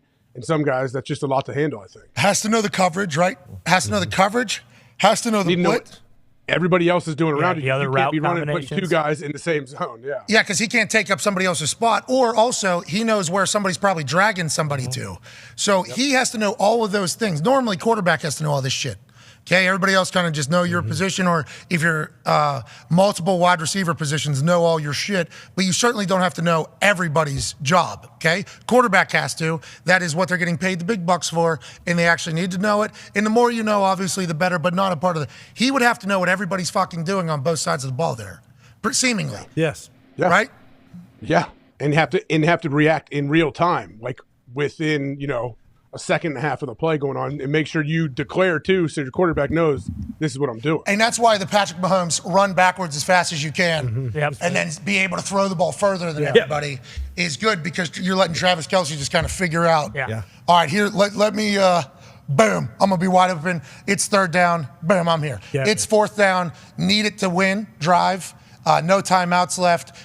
We need 7 yards or whatever. Who's the ball got? Boom, I got you here. Need a touchdown. All right, we're down. We have to score a touchdown. Don't have a lot of time left. Need to score on this drive. Boom, Travis Kelce's the guy. It's like him and Patrick are special. I don't think they got a chance against Steph Curry in golf, but I hope they win. Yeah, I hope they win for the good of football. Well, and AJ just said it too. Good. Like Steph is so fucking. He chipped in right behind us last year. Remember, we're sitting on the tee box and before the boat hole. Big crowd roar. He shoots low 70s every single round out there. He had the swing tracker thing that the pros have on TV. The whatever is that full? Is that a top? What do you call it? TrackMan. Full sim, TrackMan, I think. Swing sim. TrackMan. Full swing. What's the one we have? Oh no, full swing's the dog. Probably full swing. We have full swing. Oh, okay. I believe AJ's right. I think it's called a TrackMan. I could be wrong there, though. Is it a full swing TrackMan? It might be. That would make sense. Okay, so hey, by the way, this full swing thing has been really. I've been just at the range, not doing all the courses. Okay. I've been at the range, though. You can sit in there for an hour and a half at the range, and it doesn't glitch at all. It seems very. Yeah, we did perfect. the course and got 9 in. Okay, here we go. It's been awesome. So it's probably our fault we didn't have the right update. It's been fantastic. But Steph Curry had the little tracker, had a swing coach, he had the TrackMan there, had a swing coach next to him at Tahoe, and because I was warming up right next to him, and every shot, like reading the thing and hitting it here, and this was like day 2. And I'm like, Jesus Christ, this guy, professional golfing right now. Perfect. And I'm just trying to open my eyes. I was a little bit tired, couldn't even figure it out. And then he chips in behind us. Then I believe there was another 30-foot putt he dropped in there. Yeah. He's hitting bombs too. It's not like he's hitting the ball 250. He's hitting it 3. I think he won the longest drive. He did. Yeah. So is Patrick Mahomes and Travis Kelce players and we just don't know it? I think Mahomes is pretty solid. He did yeah. okay. Has to be. Great athlete, right? Yeah, He did okay. exactly. The last one, right? I watched Kelsey end with an eagle a couple years ago, and it was awesome on that 18th hole. So they're players. I just assumed that they wouldn't be able to keep up with Steph because I watched Steph in person in everything that he puts into golf. And then there's like videos of him walking out of the practice facility with like 10 clubs. And it's middle of the day. They probably have another practice. And he's going to the driving range to like hit some balls. Yeah. He's like, this guy loves the game. Like this Loves guy it. is addicted to the game of golf. Those motherfuckers are normally really, really, really good. So last year at the American Century in Tahoe, Steph came in 16th with 41 points. Jesus. Kelsey. That's like the worst he's done. Kelsey came in 64th with minus 11. And Mahomes came in 51st with 3 points. Okay. Yeah. The biggest question. Boys are going to win. Yeah. Yeah, man. NFL's going to win. Well, depending on how they do it. Because if it's every other, then I mean, What do you want? We're going to win. Steph was a lot better than them there. yeah. Who knows how Steph- Clay is? Steph's the usually biggest top question 10. mark. The format is really important. Yeah, if Clay, if there's no pressure on Clay, and granted Clay might be really good because he's a shooter and similar to what you say about punting, just one motion, just master it, he might be good. But if it's every other and Clay isn't great, then the NFL will definitely win. Yeah, because all you got to do is blade one right into the side of a sand trap. Bingo. And then all of a sudden you got to get a rules expert with 2 T's. And now you're in 4 feet of rough and you're out of the fucking tournament. I'm assuming Mahomes has, Steph Curry has played there, but this is the same course that Mahomes played in this event last year too. So Oh. Well, In knows Vegas? the Yeah. course. For comparison, AJ basically had the same score as Mahomes, and you beat Travis by 2 points. I beat Travis? Yep. here Oh, we no, go. we got no shot. Here we go. Tough. It's going to be a tough one. Yeah, Steph. I look at Steph. He's much, much, much, much better golfer than I. pro golfer. But they're looking at that too. There's no way they're going to put Travis this has on been training too. Yeah. You think fucking Travis Kelce's going to show up and not kill it? They can't. Yeah, right. They can't put this on TV. If, Travis Kelce's going to kill it. I would assume so. That's what he does. Otherwise, it's going to be over by hole 11, and then they're going to have like, oh, we still have 2 hours of broadcast. Nah, I got faith. Travis Kelce's going to be good. I think Pat's a guy, right? Pat's a guy. He's good. Same as AJ. And they Well, get carts. AJ's a guy. AJ's a guy. AJ's a guy on a go. What's that? They get carts too. That's a big that makes factor. a difference. That's a massive. Travis, let me know if you need one, pal. That's sweet. Got one of these bad boys. You can whip around those NBA boys if you want to go bully them a little bit. They're stupid golf carts. You just want to do some donuts around them. A speaker in there. Pop a wheelie or two. Yeah, play whatever song What's you the want. format? What was the format when A-Rod did it? Alternate? Was every hole, didn't it change? or So was I it- think everyone tees off and you take the best tee shot, which that's pretty important too. Well, all right, let's And get then to you a do break. alternate. I'm not going to say it. Oh, and then you play your own. from there? Michael Block should not have done those 45 seconds. Oh, you shouldn't have. It was a good run, Blocky. That was tough, dude. All right. Still pulling for him. Hell yeah, I am. Yeah. Amen. Let's Where's he at remember now? that. Just don't get too attached because he's going to miss the a cut couple- by several. Is he a couple under? AJ. Let me see. Why is everybody being so rude right now? He's Couple not- under 100, yeah. He's not in first. Boys. I love Michael Block. We all love Michael Love Block. Blocky. But portions of the internet turned on Michael Block. And, I mean, that's what happens, though. That's right. Exactly. That's just how it goes. Easy come, easy go. But Michael Block's short game and his putter are going to get hot again class. next week, probably. Yeah. He's going to Well- go hang out. He's going to recharge with the family. Memorial. We'll Come see. to Memorial. Is- Right around the corner. AJ can invite you. You can stay at his house. He's got the RBC Canadian. Michael Block. Call it the Block Hawk House. If he misses the cut by like 25 strokes, though, there's a good chance they're going to pull that exemption and give it to someone else. No, they're not. not they Blocky. might. Not They might. Blocky. Hey, Blocky, listen, it's been a great story. We don't need you coming out here and shooting 90 and taking away a spot from a guy who could win.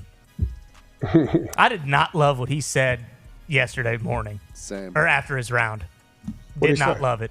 You don't shoot an 81 and then say, oh, shit, I might shoot a 59 tomorrow. Like, well, no, you won't. Gotta have that because mentality. He just shot fucking Let's go. 12 over. Your next swing's your best swing, Ty. I don't boo-hoo. care. Come on, You put up Ty. an I 8 don't on care. hole 5. Are you not going to finish the other 4 holes you're about to play? Well, no, you better, but guess what? You That's know, Goff. it is golf. It is Goff. But we're not talking about me playing golf. We're talking about Blocky out here, okay? And guess what? What? All that goodwill that he got from all those pros, these guys someone might grab, that precious 7-iron or whatever the fuck he used to get a hole in one. They might snap that thing over their knee. No! Hey, good luck, Blocky. Museum. You're right. At least you're not acting like you could beat him like someone else. Well, true. Just Bruce? real quick, Blocky, we do apologize for some of the hate you're getting. You're a good dude. Don't ever forget it. Good man. Now, breaking news out of the NFL. The Arizona Cardinals have released DeAndre Hopkins. Wow. Now there's a brand new GM and a brand new head coach and seemingly a brand new era arriving in Arizona. And there was a conversation, a loud one, that involved our program because a source says about D-Hop potentially being traded because not only would it work for D-Hop because he doesn't want to be a part of another restart and he wants to get somewhere else because the offensive coordinator and the quarterback that he had worked with over the last couple of years, and although they had some success, that thing entirely blew up in a terrible fashion. They're going forward with Kyler in a whole new operation. So not only for D-Hop would it seemingly make sense, but also for the Cardinals it would make sense. New GM able to get an old GM's contract to a wide receiver off the books after 1 year. Fresh restart. Let's move on. Trade talks allegedly happened. Trade talks allegedly took place with numerous teams. D-Hop was interested in going to numerous places a couple different times, actually did a body language communication test on how he would feel at different places. Now he's a free agent and can go visit and go see any of these teams that he's potentially interested in. The Buffalo Bills. What? The Kansas City Chiefs. What? The Baltimore Ravens. What? And probably a couple other squads that would love to have D-Hop on their team. I guess congrats to both parties. Even though the Cardinals get nothing in return for a trade, I assume that they thought that they would get nothing in return for a trade or have already tested the waters, or they're just doing a favor to D-Hop saying, we'll just eat the contract for a year. Good luck out there. All is good. Whatever it is, interesting situation has arose here in the NFL. It's very interesting. And that's one of the we didn't think this was a possible outcome, did we? That they would just release him outright? No. Did we ever talk about that? No. It wasn't a possibility in my mind. So obviously, I guess they went out and they tried to see what they could get for him, and maybe they just didn't like what they could get for him. Like, hey, man, we're gonna do right by you and let you go so you can be a free agent and kind of pick your team. Is that what they're doing? You know what? On this Feel Good Friday, I choose to believe that the Arizona Cardinals could have got a second rounder for him, and they said, you know what? Instead of taking that second rounder for him place, we want you to make your own decision. I didn't say that. No, I kind of alluded to it too. Maybe they did right by him. Maybe Possible. they did him a favor. So if that was the case, cool. More probable, probably an offer or a couple offers that they looked at and they balanced it and they were like, is it worth the, we'll just cut you, pal. Do your thing. Thought he was going to be with the Cardinals because he did an Instagram story, I believe, where he was still in Arizona and said, whoever said I didn't, I love this place. whoever said I didn't want to, like everybody else saying, I didn't say anything. Remember body language, I'd go. I would go. I would go. I never said I didn't want to. No. Just felt like that was the. And as soon as he said that, we said, oh, shit, he's going to be with the Cardinals again. Here we go. Good luck to Colt McCoy until Kyler Murray gets back. Now he's released on his Feel Good Friday and free to go wherever the hell he would like. Yeah, now that top 5 list that he just made a few days ago turns into a very real list, right? If Josh Allen and the Bills are number 1 and they're willing to give him the 1-year deal, that was part of the reporting this offseason that he didn't want, a long term. He wanted a 1 year, not get paid as much per sources, but wanted to win. Like go make a run at a Super Bowl, and the Bills would be that team. What an interesting thing, because our show was a part of this entire thing. Yeah. Phoenix Cardinals podcast, PHNX Cardinals podcast, just put together a graphic, and I don't know if it's recent. April 3rd. Or this from April 3rd. Ian Rappaport says on our show, I would be surprised if DeAndre Hopkins was released. If he's traded, his salary will be adjusted. So Ian, who we know, and Ian has never openly said it. There's the graphic. Ian has never openly said it, but we've said it when Ian's on, and Ian has not combated at all. Ian's in, we think, with ownership in Arizona. Yeah, big time. And he's never said that. Obviously, his source is this, his source is that. But there was a time where the coaching staff was allegedly pissed off that certain bonuses that they were definitely owed were being withheld because of a clause in a contract in which the owner was these are all alleged stories because coaches would never talk about this because they would be scared to death that they would never get a job again anywhere else. But allegedly these reports were coming out, and then Ian came on the program and was very much like, nah, Not true. Just in the timing in which it happened, almost had an answer for one particular party that was getting called out, which was ownership. Yeah. So ever since that moment, we're like, so the ownership does go through Ian if they need to. Yeah. So when Ian talks about the Cardinals, we always assume it's ownership. Him saying he would be surprised if DeAndre Hopkins was released, I would think put a lot of us at a situation where it was like, okay, traded or playing for the Cardinals. Yeah. One or the other. And this is a vastly different ending, I guess. So I searched the Twitter to see if anybody mentioned DeAndre Hopkins and cut. I guess on that same day, April 3rd, Albert Beer said he heard from some teams that they thought that DeAndre Hopkins could be cut. So that might have. So how about this? How about teams whenever they're offering up trades, saying bad trade offers? Yeah. You know, Exactly. bad trade offers. They'll cut him.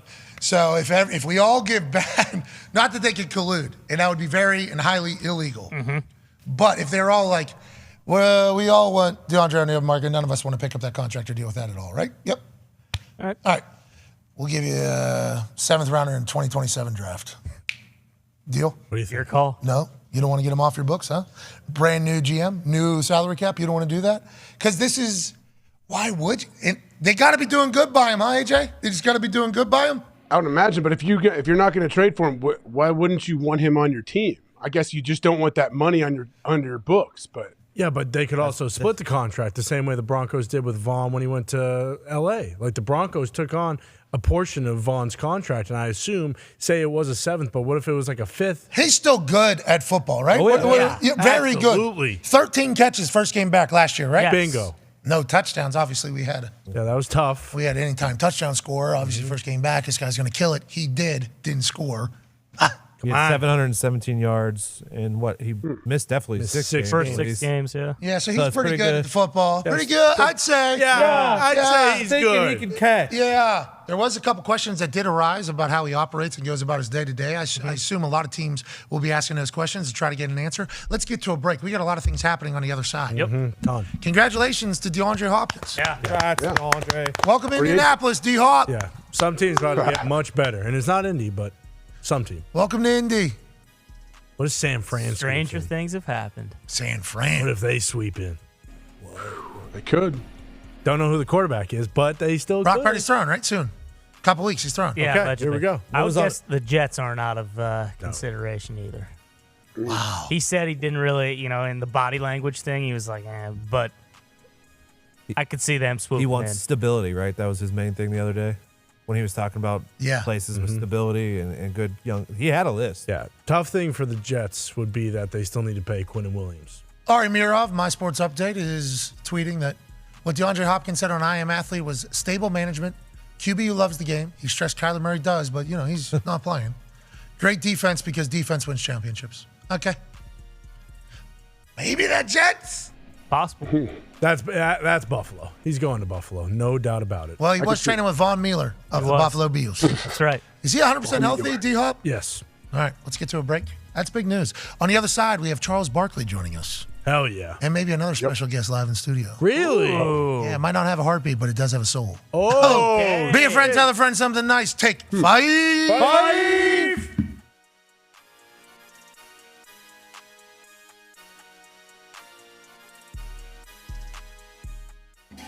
In an abandoned warehouse, Arthur Isaac Fischel, the world's AI authority, has summoned the Earth's most influential doofuses for an emergency meeting about the terrifying powers of artificial intelligence. Antonio Margarita, influencer from Italy. Vladimir Borobashnakowski. Chad Speed. Jim. We catch up with them mid-dinner as Artie Fish tries his damnedest to get the influencer's attention. Yes, that'll work. Thank you. Scram. Let's get down to brass tacks, boys. The real reason we're here. AI is it's a problem. It's going to kill us all. It's hard to take you serious with the way your face looks right now. I mean, you look like a fucking asshole. What are you talking about? Oh, the only thing artificial is those fucking balls you call balls. You look absolutely absurd. You guys don't understand. You're not listening to me, okay? I'm wearing this because AI can hear your thoughts. It can get into your brain, guys. You ain't got no fucking brain. Once again, struggling to take anything you say serious. My team told me I should come to this. You look like he looks like a joke. Like an absolute jerk off. Does this look like a joke? Huh? That's a nuclear bomb. Nah, that's fake. Just fucking bad man puts marbles in plastic case. You need a guma, my friend. You guys aren't listening. This right here, AI gave to me a nuclear freaking bomb. Told me the only way to save this screwed up world is to blow it up. This guy awake? Idiot. Wake up, asswipe. You wouldn't hit somebody with a No, yeah, fuck. No, don't you worry. This one is foolproof. I doubt it. I brought it here, boys. Not just for show. What? But because I'm gonna blow up the world right now!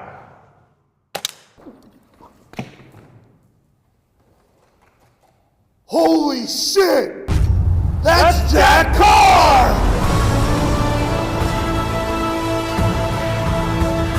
Turns out, that was an actual nuclear bomb. Arthur Isaac Fischel was going to blow the entire world up, and Jack Carr saved us all. It was his actual first shot. And Artie Fish is actually dead. Forever. Thank the Lord that Jack Carr sensed trouble. His new book, which is the 6th installment of the Terminalist series, Only the Dead, is currently available at all bookstores. You should buy it. As you just watched, he saved the world. Hell yeah, Jack Carr. Hell yeah. What are you going to do to change and make Tua better? Have you gotten into that? This is very early in the whole process, and you're shaking hands, kissing babies right now, and you're a 0-win head coach that everybody loves. 0 wins. 0 win, but what are you thinking about that for Tua? How do you make him better? We're going to start with scoring more points than the opponent. Wow! Holy shit. Oh, no. You are changing the game. Changing the game. Yeah. Through math. Yeah, that's right. No, I think there's... I was just so fortunate in my career to be around the process of how I look at things with the empowerment of the right teachers that I look backwards, forwards, okay? What things do I see that are really awesome about his game on tape, even though we're at... He's accurate as hey. Boom! That's what I was just about to say. Oh, I didn't know. I was just... you were leading me. You should do this, maybe. Dude, think about it in the future. But he's so accurate. Or we should just spend the time finishing each other's... sentences. Oh, okay. Hey, have we known each other for... our whole lives? Oh my God. You tell... me? Wow. This is weird. Dude. Whoa, Seems like you guys just became. Dude. Wow, this is fucking weird, AJ. Bro. Hey, this is... Did we swap skins? Wow, we learned a lot about yours, by the way. I mean, when are we going to watch that? What is it? What is the show? It is Max. Shh. Jude? It is. Please. Max is homesick from school. Quiet. Oh, Jude. Godspeed. Doesn't sound very sick. NFL players won't be the only great thing you'll be able to watch on TV. I cannot say anymore, but perhaps I'll be on it. Max, what's the name of the show he was on? Max. Say it, Max. Max, what was the name of it? Takedown. Can you? Okay. Thank you, Max. That was awesome. What is it? Something takedown? Tailgate takedown. Thank you, Max. Thank you, Max. Can't wait to watch that. Connor, your question. We're gonna have a major conversation after this. If you had sent him away for 6 months in summer, he would have done that. Yeah.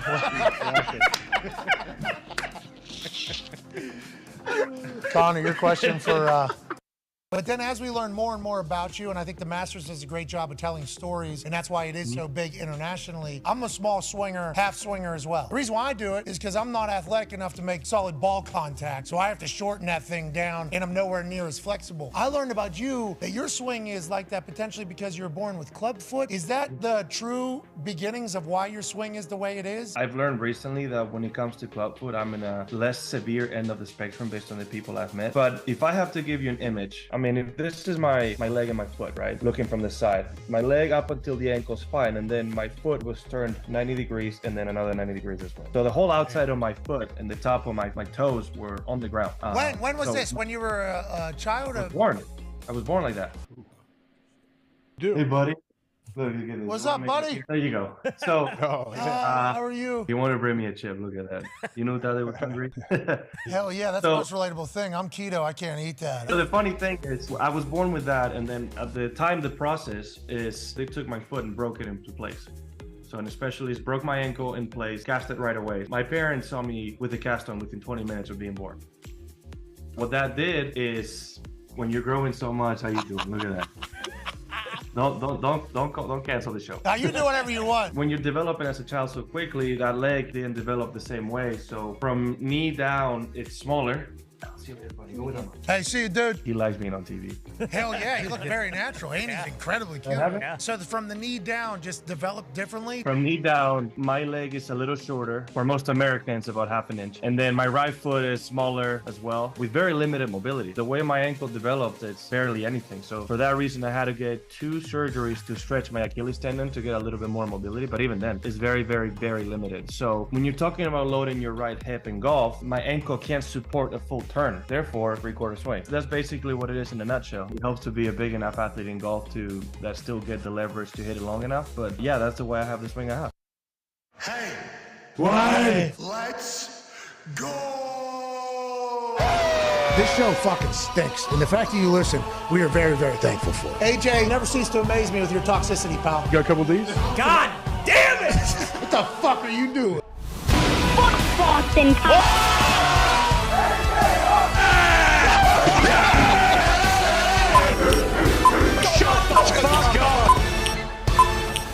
Hello, beautiful people. Welcome back to our humble abode, the Thunderdome, on this glorious Feel Good Friday, May 26, 2023. Hour 2 of the program starts right now. Feel Good! Friday is what we're having. That's AJ Hawk. Obviously, he won't participate because he doesn't fully believe in a Feel Good Friday. But how could you not have a Feel Good Friday with everything we have cooking right now? The Toxic Table is here at Boston Connor and at Ty Schmidt. One half of the Hammer, Dahn. Cowboys Turn Diggs is here. And joining us now is a Hall of Famer, not only on the court, but in life. An absolute stallion of a microphone. A man who's won, like, I think 19 Emmys or something like that on Inside the NBA on TNT. And obviously dominant on the basketball court. Great golfer, too. Oh, yeah? Unbelievable. Ladies and gentlemen, Sir Charles Barkley. Yeah! What's up, man?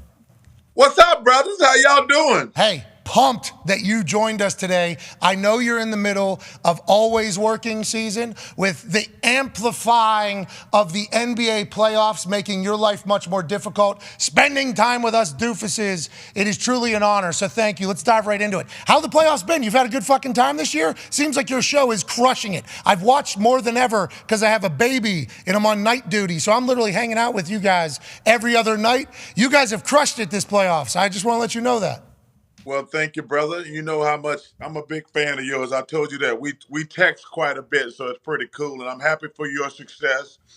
And, hey, listen, I was watching you last week, and you said people giving you a hard time for taking your new deal. Yeah. Tell them to shut the fuck up. All right. Yeah. Hey. All right, I will. Hey, who don't take a better fucking job? Tell them to shut the fuck up. I appreciate you, Chuck. Hey, I need to hear that. I need to hear that because you have been a trailblazer in my world, in the media world, obviously. No, I just laugh. I'm like, wait, who the fuck don't take a better job? Nobody. Yeah. No, the playoffs been great, man. I will tell you though, this Celtic team waited to Game 4 to actually start playing. So now, all gonna come down to tomorrow.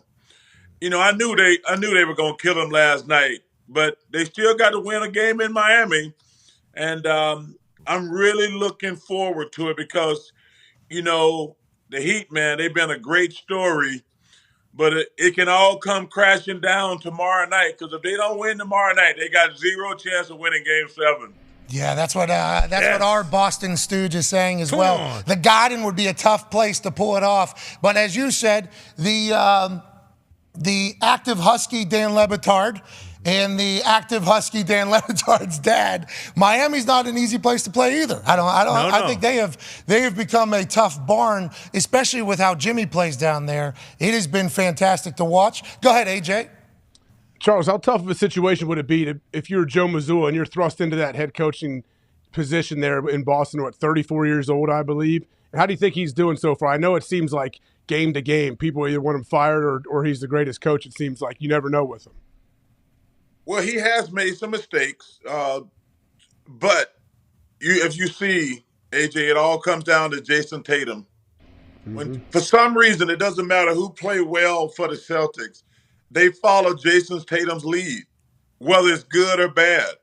And going back to the fourth quarter of game, because think about this, in the first 3 games, he had not scored a basket in the fourth quarter, which is crazy. Wild, Chuck. That made no sense. Yeah, but he started playing great in game 4.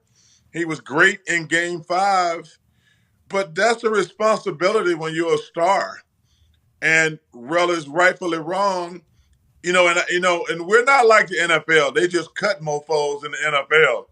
In the NBA, we blame everything on the coach and get coaches fired all the time. I mean, you saw it a couple of years ago with the Lakers when they stunk up the joint. They threw Frank Vogel under the bus. We love Frank. And got him fired. The same guy who led them to the championship 2 years earlier. So we blame everything on the NBA and the coach. But listen, as long as Jason Tatum whoever plays the best between him and Jimmy Butler, going to have a really good chance of winning that game tomorrow and winning the series. Talking about firing coaches there, Chuck, I think Doc Rivers is either the coach of the year or something like that. And then Nurse, I believe, in Toronto was coach of the year. And it's like coach of the year. And then that means, hey, next year you're getting fired. You're either winning a championship or you are getting fired. It's a quick rise and a quick fall. And then you look at the West. This team from Denver. Hey, Chuck, I don't think I watched enough because whenever I get into the playoffs and I see this Joker dude play fucking basketball, he's awesome. Hey, we're talking overhead passes. Yeah. We're talking no-look passes. And he's a bully, too. He runs. He's looking for contact. He's awesome to watch play basketball. He's seemingly unstoppable. Why didn't I watch more of him, Chuck? That feels like my fault. Well, no, it's not your fault. The idiots on my network and the other network, they only gonna show certain players. This guy's won back-to-back MVPs, and we show him probably the least of all the great players we've ever seen. He's unbelievable as a player. He's the best passing big man. Bill Russell and Brad Daugherty were 2 great big men who were passers, but they don't pass the ball like Joker. He shoots threes. He's got the best personality you ever gonna see. I mean, that thing where he got the fine for pushing the Suns owner and walked up to him the next game in warm-ups and gives the ball and give him a hug. That was so cool not to have an attitude because he got screwed out of $25,000, I might add. Yeah, you're right. So, yeah, but to have a good attitude about it. But, I don't care who wins this series in the East. Denver's going to win the World Championship, in my opinion. It's going to be great for the NBA. From a basketball standpoint, it'd probably be a better matchup with the Celtics because I think they would beat the Heat pretty easily. Oh, because of Joker? Because of Joker, for sure. But like I say, he is great. He's a great person.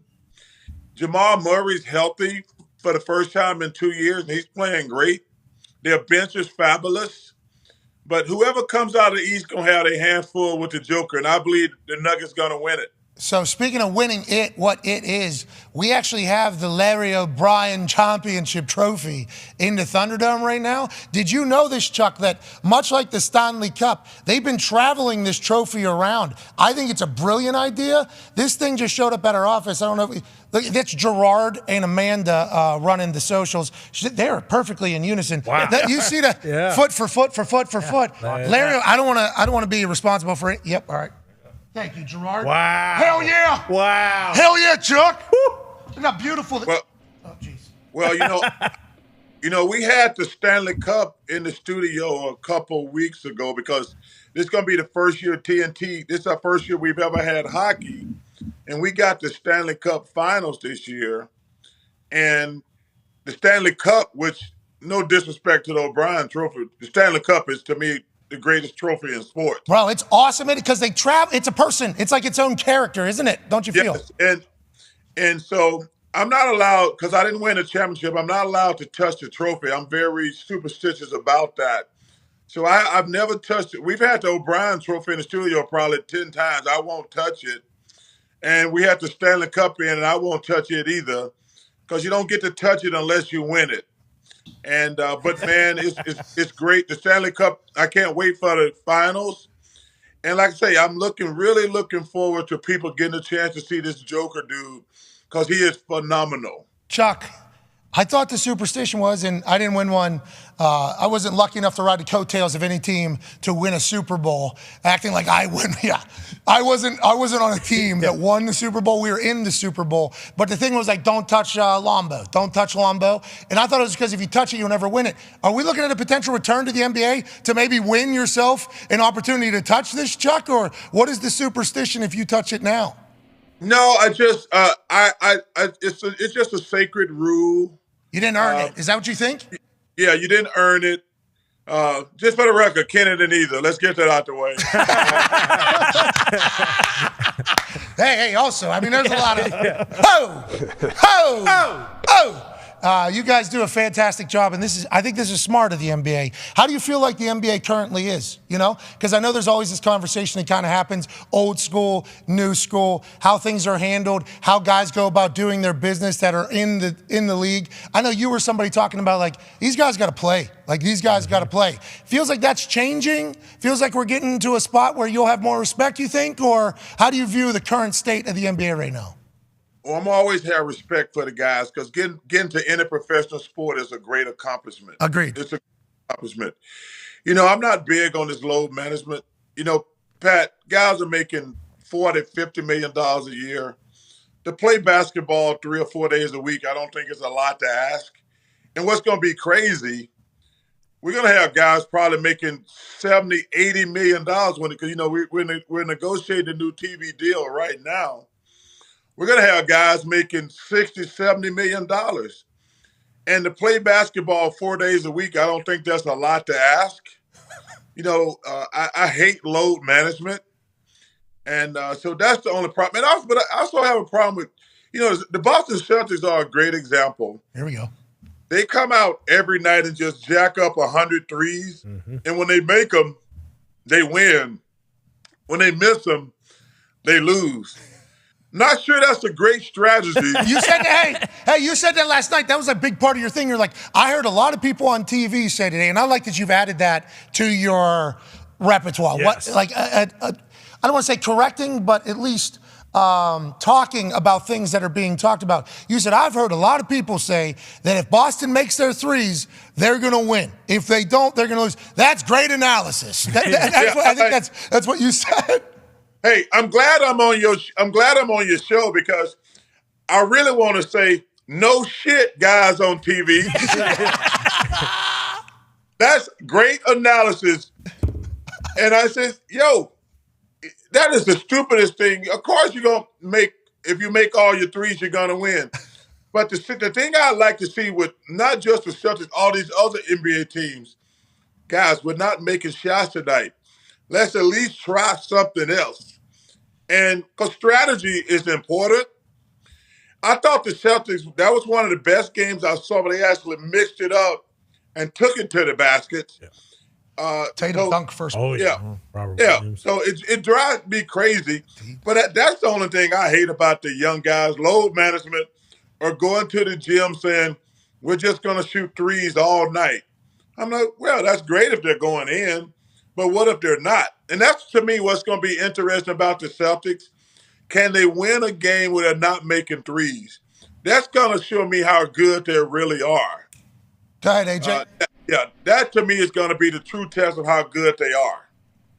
Chuck, I want to pivot quick and talk about John Morant. I know you guys spoke about him and his whole situation, but I'm curious, what do you think his suspension looks like? Feels like the commish almost was disappointed in his actions and all this stuff. It felt like when he had his whole comments about it at the lottery. How long do you think he gets suspended? Yeah, I'm glad you asked me that question because I had some notes written down about that last night and we never got to it. Man, Floor is yours, Chuck. Use all your notes. Do whatever you got to do. Great work, AJ. Guys, I don't like being serious on basketball because it's just a stupid thing. Man, when I saw that the other day, he was saying goodbye to his dad, his mom, and his sister, and they had to send the police there to do a wellness check. I almost started crying. This kid is crying out for help, man. I want to know where the adults in the room, like his dad, too busy walking around in shades, would tell him, dude, you don't wear shades indoors. Take your damn shades off and go check on your son. I want to, I don't know the kid, but he's crying out for help. When the police have to go do a wellness check on you because people think you're going to hurt yourself and you're on social media saying goodbye to everybody, I'm like, yo, man, what the going on here? Yeah. So I really am hoping the best for the kid. I hope somebody goes like, yo, man, let's get you some help, whatever it takes, whatever it takes. But to answer your question, we got 8 games the first time. I think it's going to be 20 to 25. I don't know, honestly, but I think, we all can just guess, but I think it's probably going to be 20 to 25. And then let me tell you something else. I see these jackasses on television. I don't even want to give them respect and call their names. Talking about he should fight the NBA, saying he didn't break any laws. Tennessee is an open carry state, and he should fight the NBA. I'm like, see, this is why everybody can't be on TV. Because you get to say any stupid thing you want to. Yeah. Dude, when you're making $100 million a year for a corporation, it's different rules for you. This kid's he's getting ready to sign. He just signed for like $220 million. Probably making another 30, 40 million from Nike. Powerade. And there's gonna be different rules. And one of them is you can't act like a damn idiot. Plain and simple. Yeah. And I'm pretty sure every person watching you guys right now saying, I'll take a job playing basketball, making $100 million a year, and the only thing I can't do is act like a damn idiot. On Instagram Live, you can act like an idiot. Just don't broadcast it to the world, Hey, and these dudes talking about he should fight it. I'm like, nah, he should stop acting like a damn idiot. So, AJ, I hope it works out for the kid. He's crying out for help. But the one thing about being famous, and you guys know this, man, it ain't many people around you who going to tell you to do the right thing because they're flying around on your private jet. You're buying all the meals. You're buying all the drinks. Very few of your friends going to tell you, hey, man, stop being stupid because they don't want to lose the lottery ticket and the free stuff. So that's the one thing I tell all these young guys, man. Surround yourself with people going to say, yo, man, maybe you shouldn't do that. Because as quick as you get it, you can lose it. Because these people we work for, they are running a business. They are running a business. And I tell you this, they're not going to let us screw up their business. I promise you that. That feels like a incredibly simple thought, but there for a little bit, there was a little bit of talk about how, gun rights and everything like that in there. And I think, Chuck, you understand this as well because you've stayed pretty connected to almost everything, it feels like. Even gun people were like, that was reckless gun. Like, we don't want that. Yeah. We don't even want that. You know what I mean? So it was like, there was like real conversation happening that people thought he shouldn't. And it made no sense to us either. And whenever you're talking about whenever you're getting paid this much money, you got to act a little bit different. It's interesting because you even recognize that. I am not a role model. Remember? Oh, yeah. Mm-hmm. But that was the reason why you did that commercial is because you fucking were a role model and you knew you were a role model. And that's like the thing with John Morant. Like, I believe that is why it's different. And he should give everybody around him, like, jobs or get the fuck out and be like, you got to do it. I hope that happens, Chuck. I hope it happens. You hope that, because he's a great player. Like, the thing is, Patty, you know this. Guys who have got tremendous talent, they gonna keep getting roped. They gonna get chance after chance after chance. If this was a regular dude, his ass would have been saying right now, "Welcome to McDonald's. Can I help you, please?"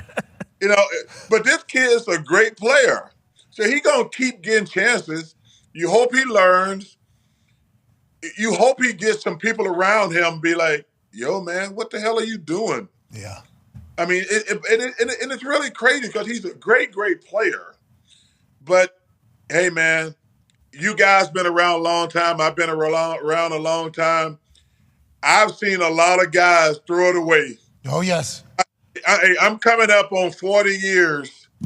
I've seen a lot of guys screw it up. I have a lot of times. So, you know, I said the same thing about Zion. I hope he gets his body in shape. Chuck, let's talk about Zion. Let's talk about Zion. Why is that? Dude, I hope the kid gets himself together. He got so much talent. Hell yeah. But let me tell you something.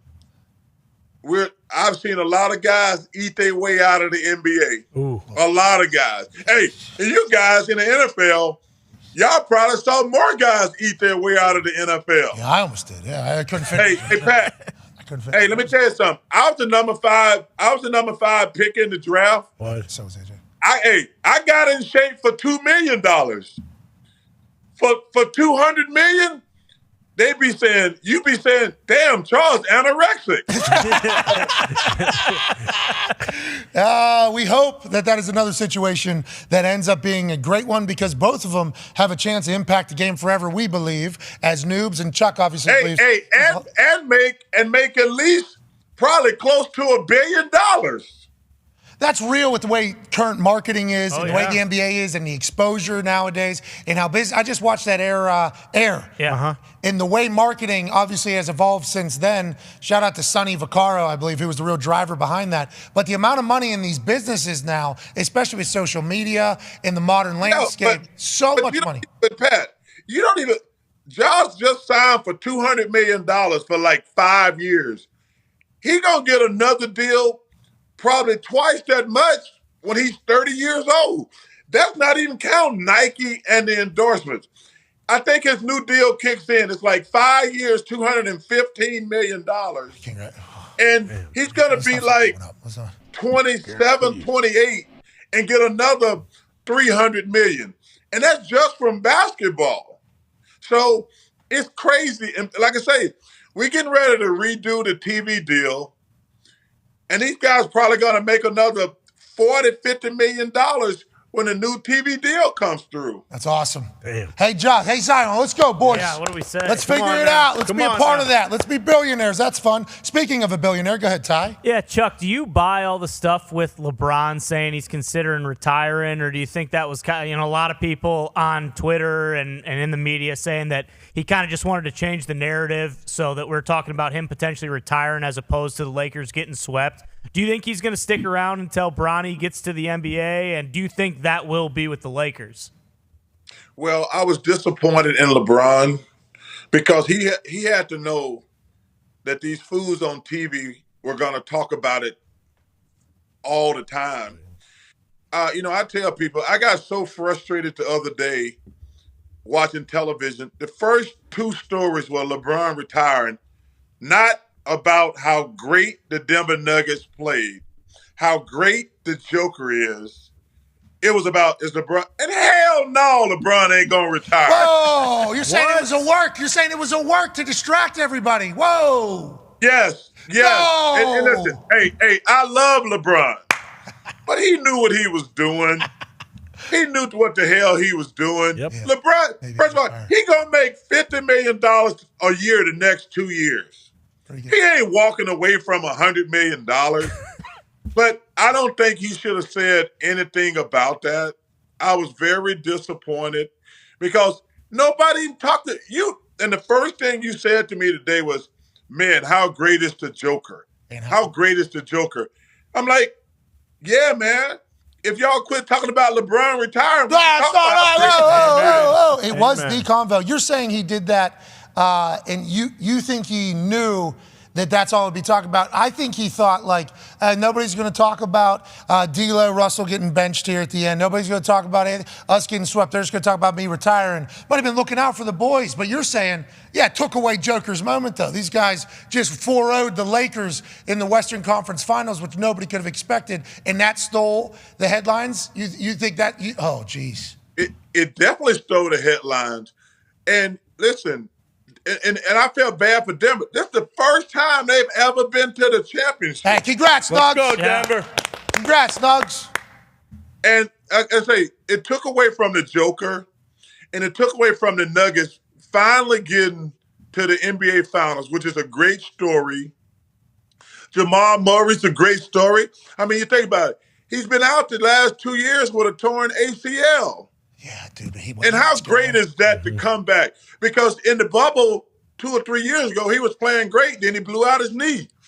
And then the last 2 years, Joker won MVP. He didn't have a lot of help. And then people talking about, well, this guy's overrated. Well, he's not overrated. He just needed more help. And now he got Jamal back, and they sweep the Lakers. And we spend the first 10 minutes on every show talking about LeBron gonna retire. No, man. We should be talking about the Joker, Jamal Murray, and the Denver Nuggets. So it was a slow burn, it was like Novocaine, but I think the world has caught up to the greatness that is Joker. It is. And if anybody else played the way he played in this modern era, seemingly, they would be very public, or people would be very vocal on not getting enough help for this once-in-a-generation seemingly type player. If it was anybody else that's like that, there'd be a lot of dialogue about, hey, can we get more players in to help this guy? We're wasting his career. Feels like the Joker doesn't give a fuck about anything. He's on that wagon behind a horse, staring at a horse's ass in Serbia, worth a couple $100 million after winning an MVP. He don't care about nothing, it seems like, Chuck. And that's why I love him. He's just like, hey, I love basketball. I'm going to do the best I can. I'm not going to complain. I realize I got one of the best jobs in the world. And you never see the dude get mad. He just plays basketball. Marcus Morris. You've never heard a bad word about him. So that's what I want. I'm glad you said earlier, I can't believe how great this guy is. And we need to, man. It's really cool. It's really cool what the Denver Nuggets are doing. They're not trying to build a super team. They don't have guys out there load managing. It's just awesome to watch him just trying to be a great basketball player. You said earlier that they can't just let anybody on TV. They're letting us on TV. We will make sure that the old jokers, if I see, because now that we're going to have access to literally everything. Yes. Because ESPN's relationships and licenses and leases are everything. If I see at the beginning of the season a joker fall back, throw, swish from 3, and then a shrug in somebody's face, we're probably going to lead. That's going to be an early part of the discussion. We are going to try to do everything we can to showcase this seeming alien. Yeah. Like one of this. one. This is the best player in the world right now. He's the best player in the world right now? Is that the act? That's right. Hey, Pat. That picture never gets old or not funny. Ever. Hey, I mean, that every time you see that, you're like, that's the best basketball player in the world right now. And you got to say, yes. And the thing that's great about it, he's such a great kid.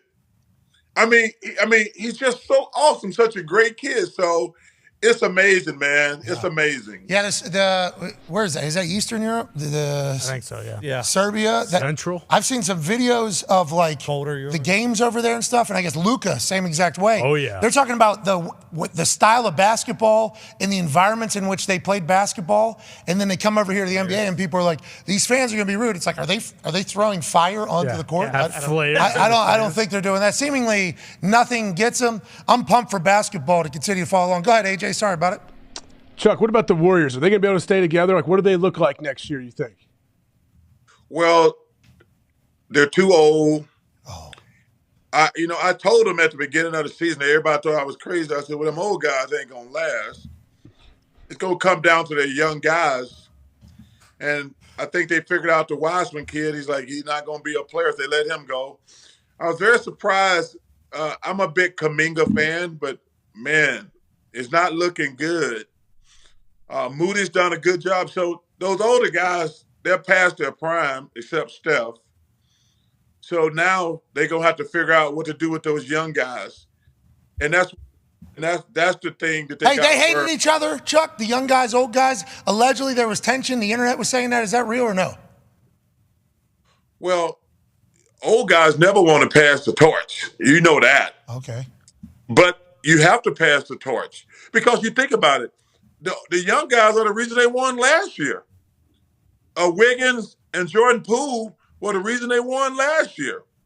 You know, Steph was great and won MVP, but if you go back and look, it came down to Jordan Poole and Andrew Wiggins. They're the reason they won last year.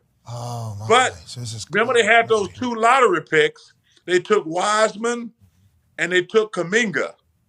And one of them's already gone. Oh, shit. And the other guy, the jury's still out. So it's going to be very interesting how they retool with the young guys going forward.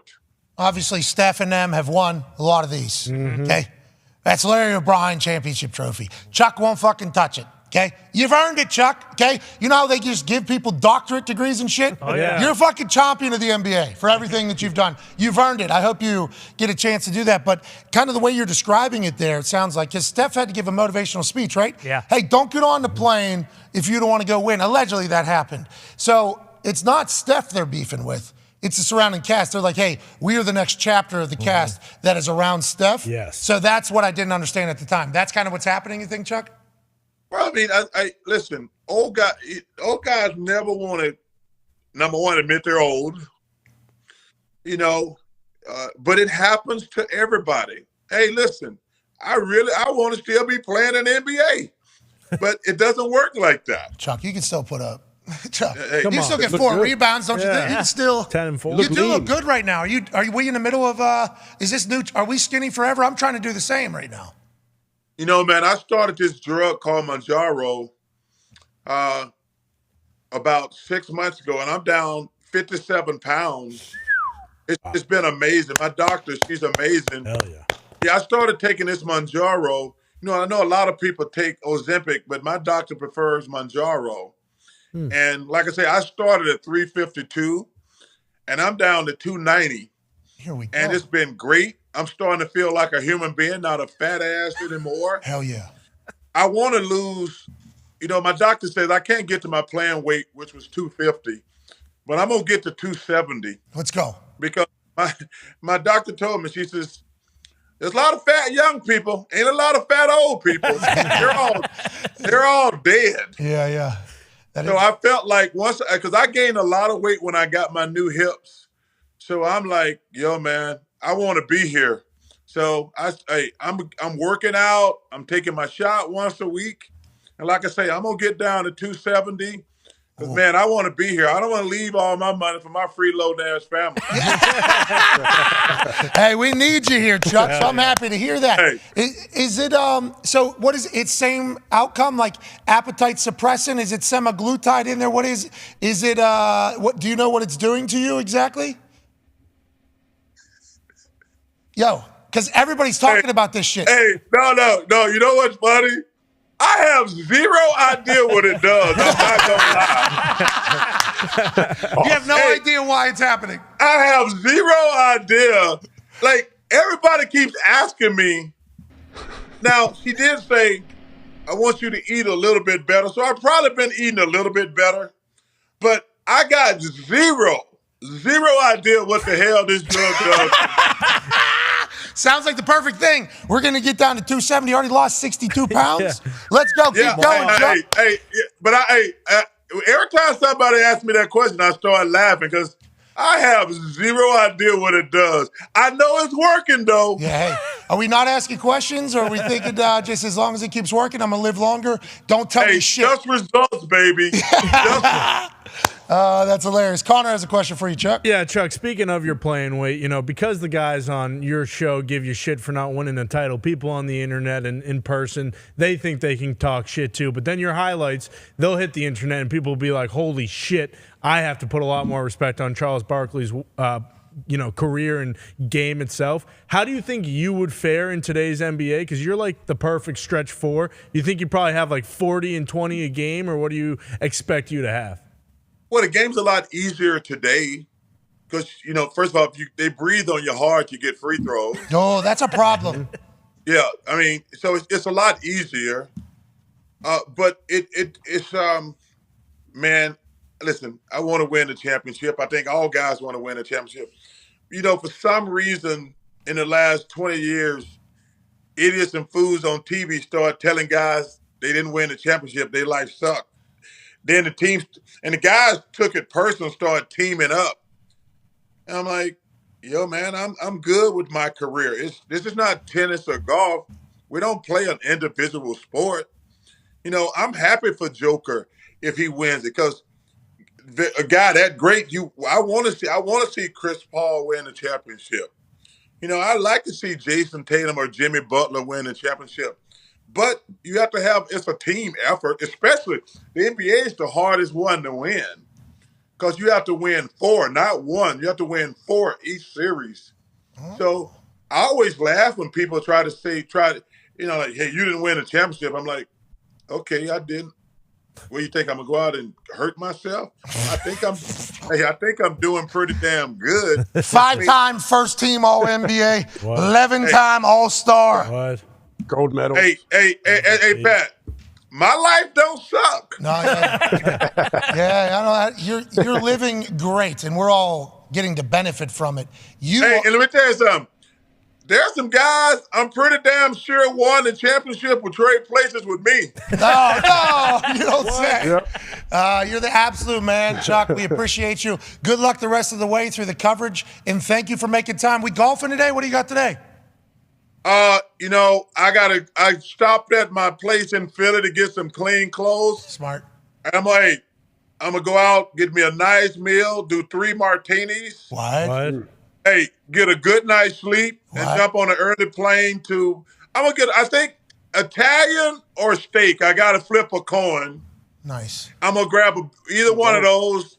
I only do 3 martinis with dinner. Smart. Get a good night's sleep and jump on an early flight to Miami. That's it, brother. Easy day. Hey, what are we getting at? Grazie's? If you go Italian, what do you got? Chicken parm? Are we eating? What? Oh, we're talking a little Alfredo. What? Lasagna. What? Everything that you got back there, paisano. Did I lose you guys? No, you're all good, ladies and gentlemen. Charles Barkley. What a stud, dude. He's the best. 2 calls. I assume we blew right through whatever time we were supposed to have him for. 100% our fault. Look at Larry O'Brien showing up in the middle of that, AJ. Unreal. So does the winning team get their own version? Yeah, I believe every team has them. It's kind of like just like the NFL. You get just like the Lombardi. Yeah. They stay in the arena. So Chuck figured it out, didn't he? Chuck kind of figured life out, I feel like. The dude is so just himself. He is Chuck. He's currently in the process of losing 62 pounds on his way of losing another 20 or whatever, and he's deciding between Italian or steak tonight with 3 martinis. Yep. Yeah, I'd say, I'd say he figured it out. Yeah. Am I allowed to just go to my doctor and say, hey?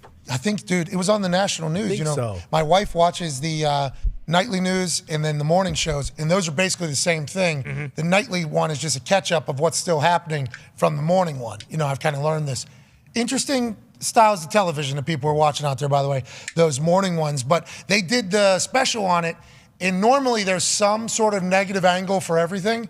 And I don't remember, they were like, yeah, I think we found it. I think we found the weight management thing. And it's semaglutide, I believe, is the actual term. And it's supposed to be this appetite suppressor that also doesn't have really any other. And it was originally for diabetes. Because of that, I think it was sugar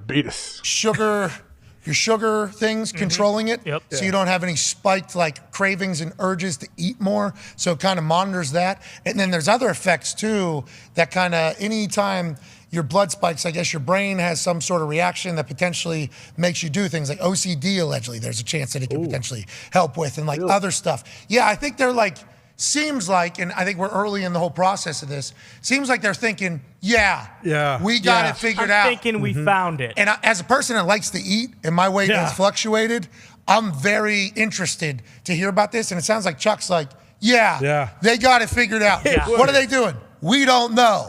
Okay? Because it sounds like a magic drug, doesn't it? Sounds like a magic drug.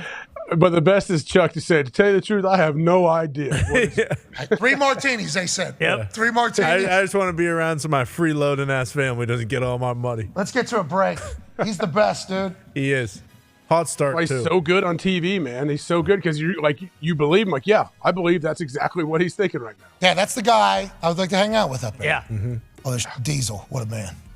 Ernie Dog. Obviously Kenny Green. I've spent a lot of time with those guys. Oh, yeah. Larry O'Brien, quick little fun fact. 1977, they found this trophy. Oh. Became the Larry O'Brien, 1984. Oh. Okay. Previous namesake passed away or moved on, and then Larry O'Brien came in there. The Los Angeles Lakers, 11 times have won this particular trophy. Most out of all the teams in the land. Who has the second most, Zeke? Bulls, Dahn. Bulls. And I believe it's Spurs and then Celtics. Yep. This thing has seen some things. Yeah. Yes. This thing has celebrated a lot. Yes. And this thing is fucking beautiful. Look at the edges. You should see the edges. It's a work of art here, AJ. It's a work of art. Looks pretty awesome. Real gold, I think. They added that second cylinder. Really? Yeah. Room. And they got all the names on there, too. Yeah, it looks. Are there names on there? Oh, yeah. Oh, yeah. Teams. I never knew that. Teams, not players. All the wins. Okay. That's pretty sweet. Oh, yeah. Much bigger in person. Oh, no. Look at the ball, too. Oh, the ball no. is so I'm nice. not saying it. Yeah, no, go ahead. Something spelled wrong? What? Yeah. You saw it? No. Oh, yeah. If we're talking about the same thing. The little engrave on the. Yes. Oh, no.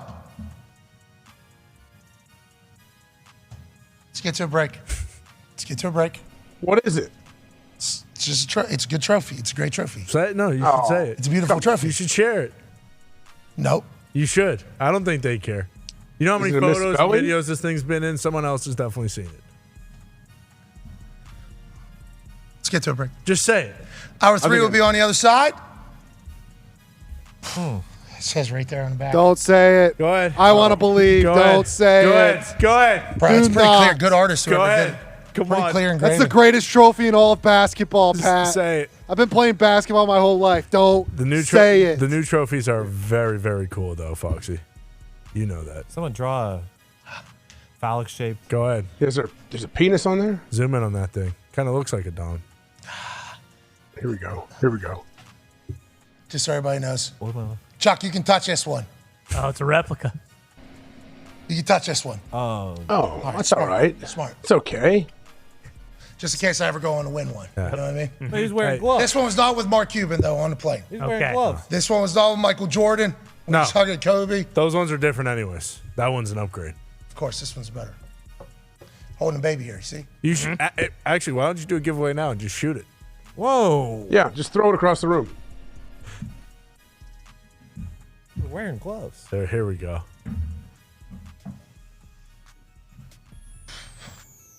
Get you one of those, AJ. Baby Larry. Meat. Meet Larry. You. You see they got to update that thing? These are real. You ain't got either of these, AJ. Okay, sorry about it. You just showed it say replica. Nah, dump it. It's Dump a it. joke. Quick, This Ty, tossing one's the real, mic though. 15 feet in the air again. Yeah, you're right. This is the real one, though. This one's replica. So, shout out to the NBA and Larry. That was like a soccer trophy, the one on your right shoulder. No, that's like a final. Speaking of soccer, team, Pittsburgh River Hines, Pittsburgh River Hines, going to be hoisting a lot of trophies. Okay. In the name of Joe We're all Nardo. going to see it. Absolutely. Absolutely. All right. It's not real, but it's beautiful. It is beautiful. It is. This got me. Trophy karma. All right. That's on me. I apologize. You're a real deal. Sorry, Larry. All right, I get it. A Foxy flick, a feature short film that involves Jack Carr debuted earlier today. It'll have its second showing here momentarily. We can't thank you all enough. On the other side, we got Michael Lombardi. And then also an Ian Rappaport appearance here on Feel Good Friday to talk about the Arizona Cardinals situation. One in which on April 3rd, he said he does not foresee a situation where DeAndre Hopkins is cut from the Arizona Cardinals. Fast forward today, DeAndre Hopkins cut from the Arizona Cardinals. How'd this come to be? What does he know? We shall see. Be a friend, tell a friend something nice. Take 5.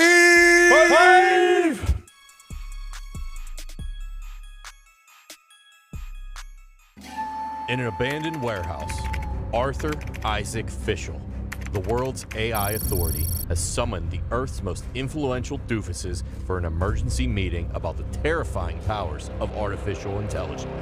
Antonio Margarita, influencer from Italy. Vladimir Borobashnakowski. Chad Speed. Jim. We catch up with them mid-dinner as Artie Fish tries his damnedest to get the influencer's attention. Yes, that'll work. Thank you. Scram. Let's get down to brass tacks, boys. The real reason we're here. AI is it's a problem. It's gonna kill us all. It's hard to take you serious with the way your face looks right now. I mean, you look like a fucking asshole. What are we talking about? Oh, the only thing artificial is those fucking balls you call balls. You look absolutely absurd. You guys don't understand. You're not listening to me, okay? I'm wearing this because AI can hear your thoughts. It can get into your brain, guys. You ain't got no fucking brain. Once again, struggling to take anything you say serious. My team told me I should come to this. You look like he looks like a joke. Like an absolute jerk off. Does this look like a joke? Huh? That's a nuclear bomb. Nah, that's fake. Just fucking like bad man puts marbles in plastic You case. need a boom-ah, my friend. You guys aren't listening. This right here, AI gave to me a nuclear freaking bomb. Told me the only way to save this screwed up world is to blow it up. This guy awake? Idiot. Wake up, asswipe. You wouldn't hit somebody with a No, yeah, fuck No, you. don't you worry. This one is foolproof. I doubt it. I brought it here, boys. Not just for show. What? But because I'm gonna blow up the world right now!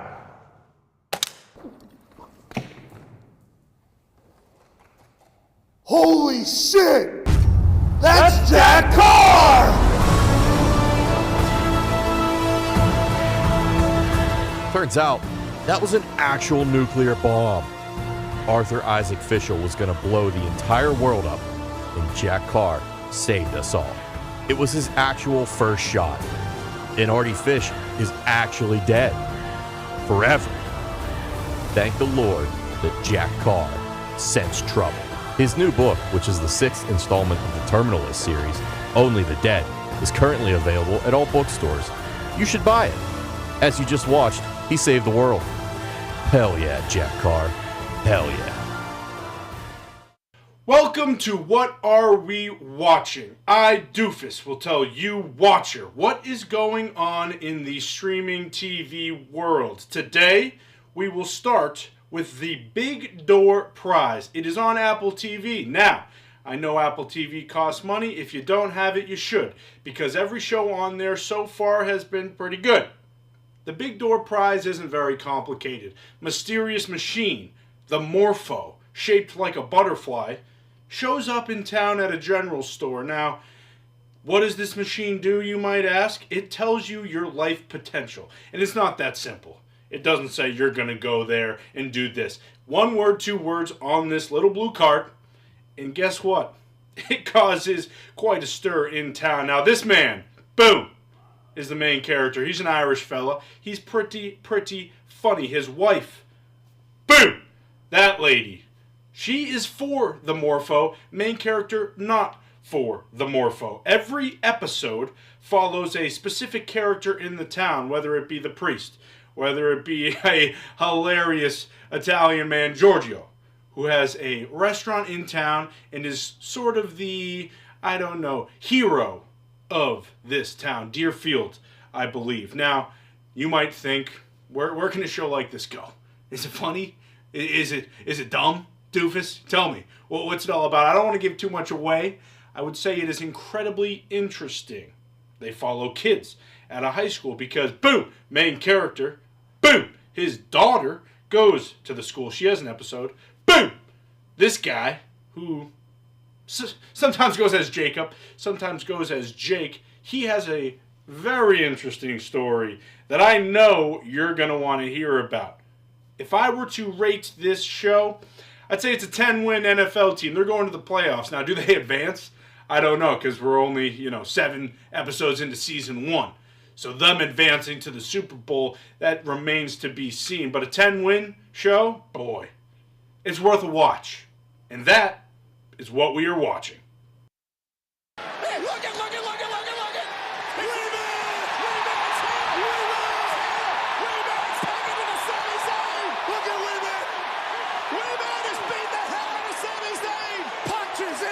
From Wee-Man! He learned something from Brock. And Wee-Man back in the ring. He's stalking Sammy. Listen to this place. Oh, to the kneecap. Wee-Man so active. Oh, look at this. Body slam. Wee-Man body slamming Sami Zayn. Wee-Man used to kick himself in the face. Are you kidding me? Now he's body slamming Sami Zayn.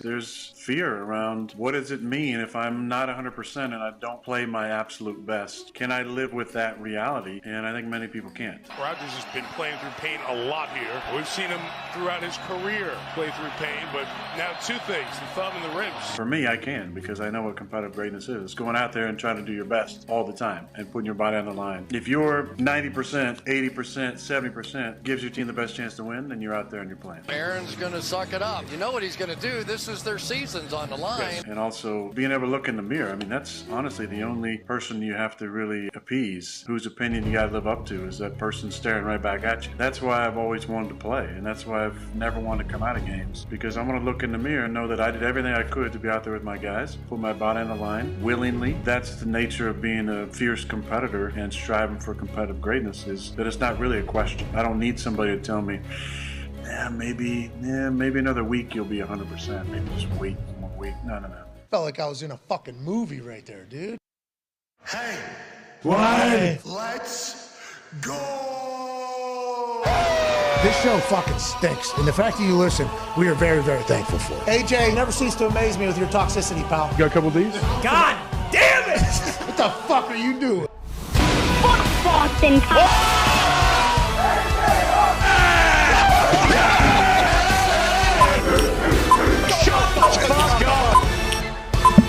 Hello, beautiful people. Welcome back to our humble abode, the Thunderdome, on this glorious Feel Good Friday, May 26, 2023. Hour 3 of the program starts right now. Feel good! Yeah, Friday is what we're kind of experiencing right now. Larry O'Brien trophy was right here while we talked to Charles Barkley. That was fantastic. Sweet. That's AJ Hawk. The Toxic Table is here at Boston Connor and at Ty Schmidt. One half of the Hammer, Dahn. Cowboys Tone Diggs is here. All the boys are in the back. And joining us now is a guy who's going to help us kind of get our heads wrapped around all the storylines around the NFL. Right? That's right. He's a man who was a general manager in the NFL. He was a consultant in the NFL. He's obviously a world champion. He's a speaker, an author, an email newsletterer. He's a podcast host, a live show host. He's an absolute dog. Italian-American, ladies and gentlemen, Lombo, Michael Lombardi. Hello, Pat. Hello, AJ. Hello, everybody. It's good to be here. Thank you for having me. Lombo, how you doing? How you doing? Life good? Life is good. Yeah, I saw you had the great Charles Barkley on. I always think of Barkley. I was in 1984. I wrote about this in my new book. I got sent to do the Blue-Gray game. I don't know if you guys are too young for the Blue-Gray game. Was in Montgomery, Alabama, around Christmas, right the week of Christmas. So they sent me down there, and I had to go scout Auburn players in between the practices. And when I got on Auburn's campus, they said to me, "Have you seen this guy Barkley?" And I said, "Who are you talking about? Barkley? I don't even know what you're talking." He said, "You go watch a basketball game." So I went to the gym and I watched him. And at that moment, I fell completely in love with the human being, Charles Barkley. And I have been a fan. I still, in this office, I have his college yearbook when he was playing at Auburn, Duncan. He's just a tremendous. That was the greatest athlete I've ever. Somebody that big that could jump that high and move that fast. I've never seen it before. Lombo, he just lost 62 pounds in the last 6 months and has no idea how. Have you heard about this? No, I didn't. I knew he lost weight. I could tell. And I could tell he was losing weight, and I just assumed he just did like most of us do, stop eating. Well, maybe.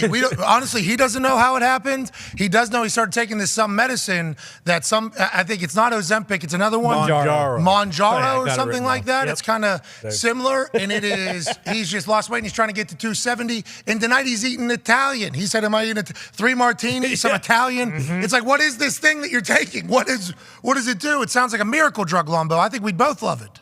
Yeah, I think we got to invest in it, too. Yeah, that's just like AI. Pac-Man, as soon as he heard it, how do I buy AI? Let me talk to AI. What is AI? You're right. You got to get ahead of the game. Let's talk about being ahead of the game. You were always that, and we enjoy chatting with you. News of the day before all the boys have their question for you. DeAndre Hopkins released from the Cardinals. New GM, new coach, trying to get the contract off the books, I guess, but you would think they would want to do a trade. Did they do right by D-Hop here, or how do you think we got to this point, and where does he go next?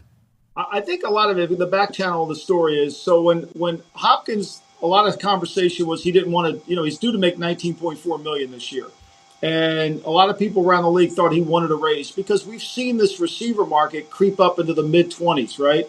And so everybody in the league kind of thought he wanted a raise. Well, he was saying, I don't want a raise. And then all of a sudden Beckham's contract comes in and he's like, wait a minute, like what's going on here? And so during the draft, I kind of thought they would be able to work out a deal. And there were no suitors. Kansas City seemed interested. Some other teams. We know this. Lamar Jackson, during his hiatus when he was not in love with the Ravens before he fell back in love with the Ravens, said, I want Beckham and I want Hopkins, and that'll make me happier. Well, they got him Beckham.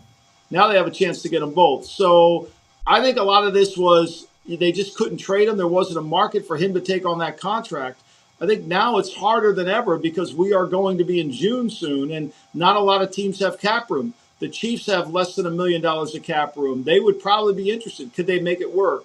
I think it affects his ability to make that $19.4 million back up. He's still getting paid, though, isn't he? Doesn't he get that money or no? No, he does not, because they released him before it's guaranteed. So none of it guaranteed. Now, they've taken on $21 million of debt, which tells you this. And I read his commentary about what he's looking for in the next team. He wants he wants stability in the organization. He wants a good defense. And I thought the most interesting thing he said was, I want a quarterback who's all in, who's going to work hard and do all those things. I'm not saying he said that about Kyler Murray, but that leads me to think maybe he was saying something about what was going on in Arizona. Well, he also came out and said Kyler's a winner, but he's going to be hurt. But there was a lot of people that took the same thing you were talking about, because anytime you say, like, this is the first time I've ever experienced something like this, people are like, well, what is he saying about blah, blah, blah, blah, blah? It's just like a naturally inherent thing. And he's listed off some teams that are very good at football. I think he knew that he had to potentially adjust his contract. You said that people thought maybe he would go up. I thought he was agreeing to go down almost to find a home. Intrigued to see who takes a shot. It's going to be a team that doesn't need him, though. Mm-hmm. And the teams that do need him, we're all going to be pissed about why we didn't sign him for however many million he's going to make. It's going to be like D-Hop is going to be. What do you think that market's going to look like? What do you think that? Well, I mean, look, this is a guy that's, he's always covered, but he always makes catches. He has a 65% average on catch percentage in his career. Damn. Like, he's never going to take the top off the defense. He's always going to have coverage, but he's so good at pushing the receiver. He's always in balance. He's always good at pushing the DB, creating separate. I mean, Pac-Man could tell you he's a hard guy to cover because of his length and his incredible eye-hand coordination.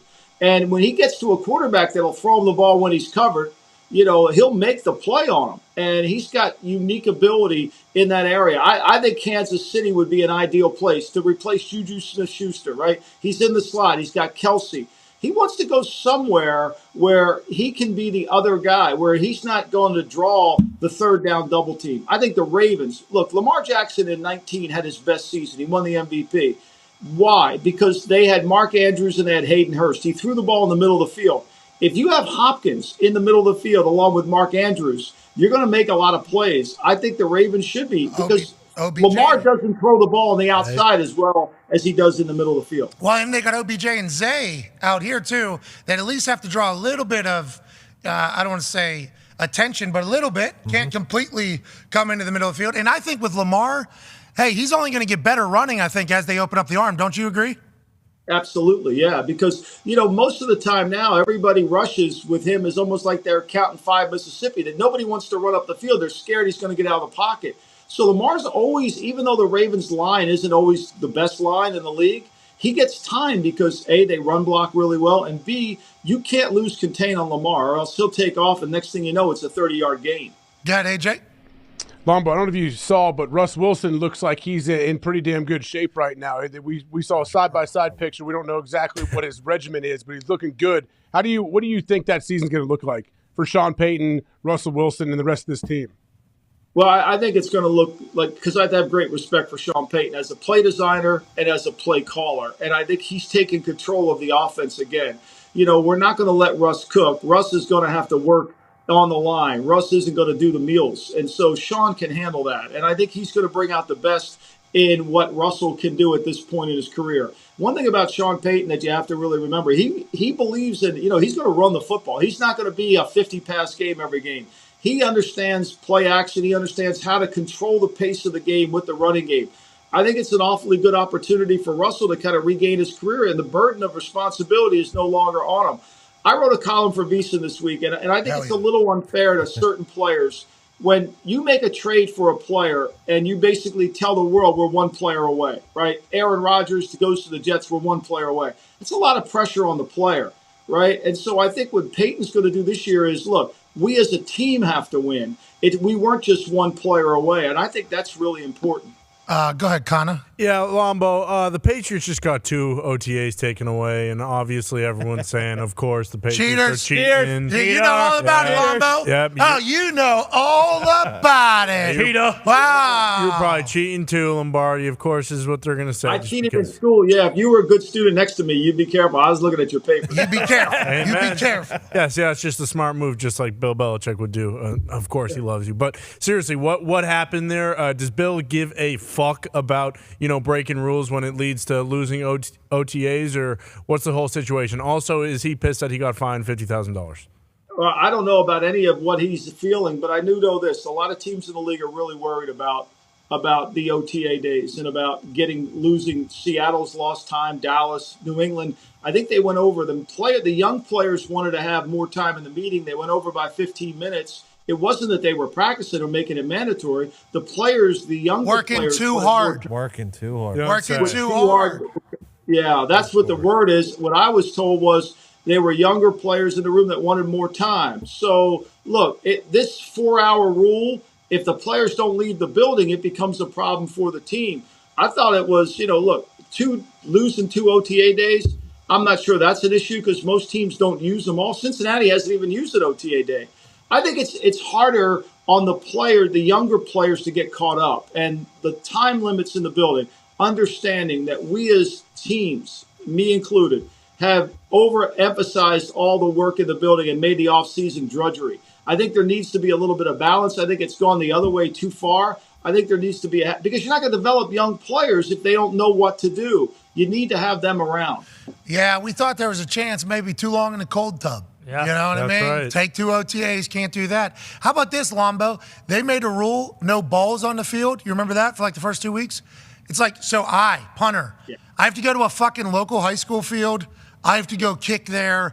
I have to do the whole thing with numerous other humans on the open field. Can't kick at the facility that has nets and a never-ending supply of balls. Mm-hmm. People that would do it can't do that. Can't just make a little bit of an asterisk, maybe like balls can be kicked as opposed to no balls on the field at all. It's like, all right, well, I'm not fucking coming. Yeah. And if you get hurt at that high school field. It's classic of the NFL. They talk about player safety, right? And so they don't want kickoff coverage, which you and I both know, special team kickoff coverage is all about developing toughness within your team. And it's all about field position. It's all about controlling the game. So they want to remove this. And then in the same breath, they say we should play on Thursday nights. Right, and so we could put 2. Why do they do it, Thursday Lombo? night. You've been in all those meetings. Why does it happen, you think? because they can convince themselves they have data to support that kickoff coverage gave them more concussions, but they don't have data to support that Thursday night. They're still looking into the Thursday night injury prone.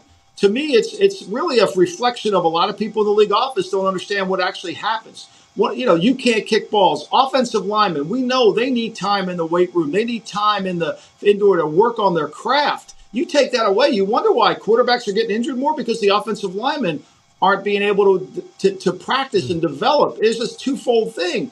And there's a disconnect between what the rules are. I mean, look, if I were the Andy Reid, Bill Belichick, John Harbaugh, Mike Tomlin, I would have called them up on the phone and say, we're thinking about eliminating the kickoff by putting it at the 25. What are your thoughts on why this would affect the game?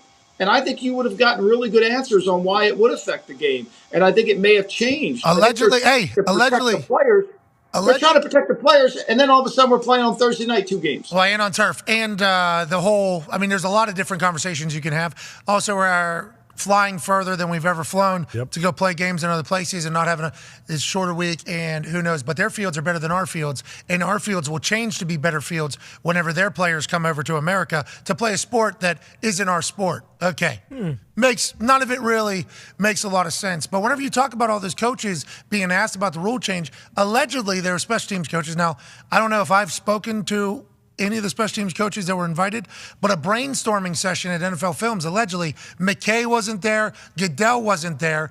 Allegedly, a lot of ideas were said by all coaches in the league, and they're all like, we do not want this fair catch thing. Like, this is just, not only is it bullshit Mickey Mouse, it also is going to force all of us to do things that are going to take away a part of football, pretty much. And then what else will you do if you do this to the punt, to any other play that is deemed, from some stats, too aggressive? But nobody listened to it. And Roger Goodell was like, yeah, we're just doing this. And then they got owners to vote, and then it's through, and nobody matters. Like, how is that how this is? How is that? I don't know, but let's take it a step further. You're Cordell Patterson. You're one of the most elite kickoff return guys in the league. And you have a chance to get in the Hall of Fame. You maybe put 2 more in the end zone. You may be qualified for the Hall of Fame, and now you're not going to have a chance. Now you're not going to have it. It's going to be hard. They're going to, you're not going to have this chance. So now you're impacting the game in a way you're preventing a player who has a unique skills. I mean, if this rule would have been in play, you think Devin Hester would have had as many returns as he did? Of course not. Yeah. So it's like we're taking away the game, and we're taking away the essence of the game. Special teams matter. Yes. Football is a 3-dimensional game. Offense, defense, and the kicking game. Hell yeah. And the refs. They're a big part of it. 4 teams out there. Yeah. 4 teams out there for everybody. The refs are on nobody's side, but stats are somehow on everybody's side except for special teams play sides. You know what I mean? Yeah. The only people that haven't been able to use stats to somehow gain an advantage is the special teams plays in the conversation about what needs to go and what doesn't need to go. Tone Diggs has a Paisano question for you. Let's get serious here. Lombo, I like Aaron Rodgers. We all like Aaron Rodgers, but he said something this week that I don't know if I could get past. I don't know if you could get past. He said, I like Casino, I like Goodfellas, I like The Godfather. I just could never get into The Sopranos. That guy, Rodgers hates The Sopranos, and I need your thoughts on it.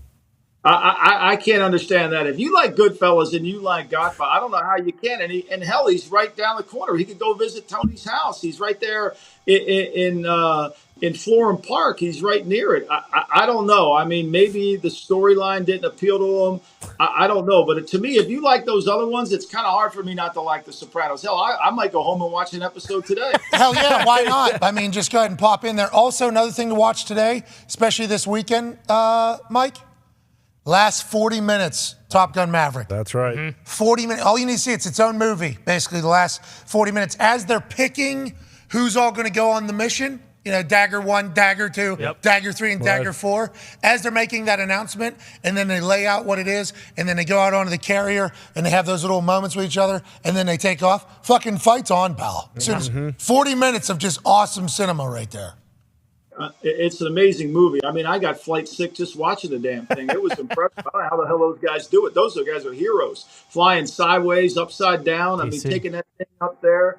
It was impressive. I mean, look, our armed forces, as we honor Memorial Day weekend, is really remarkable. Hell yeah. Thank you for your service, everybody. Thank you, everybody. And thank you to those who paid the ultimate price, obviously, for the good of our country, at least in their minds. Yep. The good of our country. A lot of people, you don't have to be pro-war to be pro-warrior. Remember that. That's right. You know what I mean? That is something I feel like gets lost every once in a while. Ty Schmidt has a question for you, Lombo. Yeah, Lombo, looking at like clips from OTAs, obviously you take all those with a grain of salt because ultimately it doesn't really mean shit. But I've been watching the Packers ones a little bit closer to see how Jordan Love's doing. When you look at the NFC North and the NFC as a whole, what do you think realistic expectations are for the Packers this year? I think the Packers are undervalued a little bit because, look, their defense is going to be better, right? I mean, I don't know how they're a 2.5-point dog to Chicago.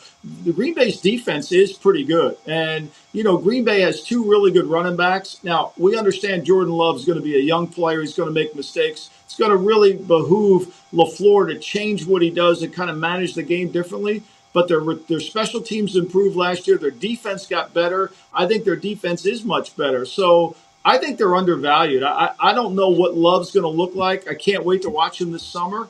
But to me, they're not a team that is just bad. I mean, they got a good offensive line. They can improve in that area. Chicago is a team that has a longer way to go in terms of their talent level and how they're trying to rebuild. Hey, Lombo, you don't like Justin Fields. You don't like Justin Fields, huh? Hates him.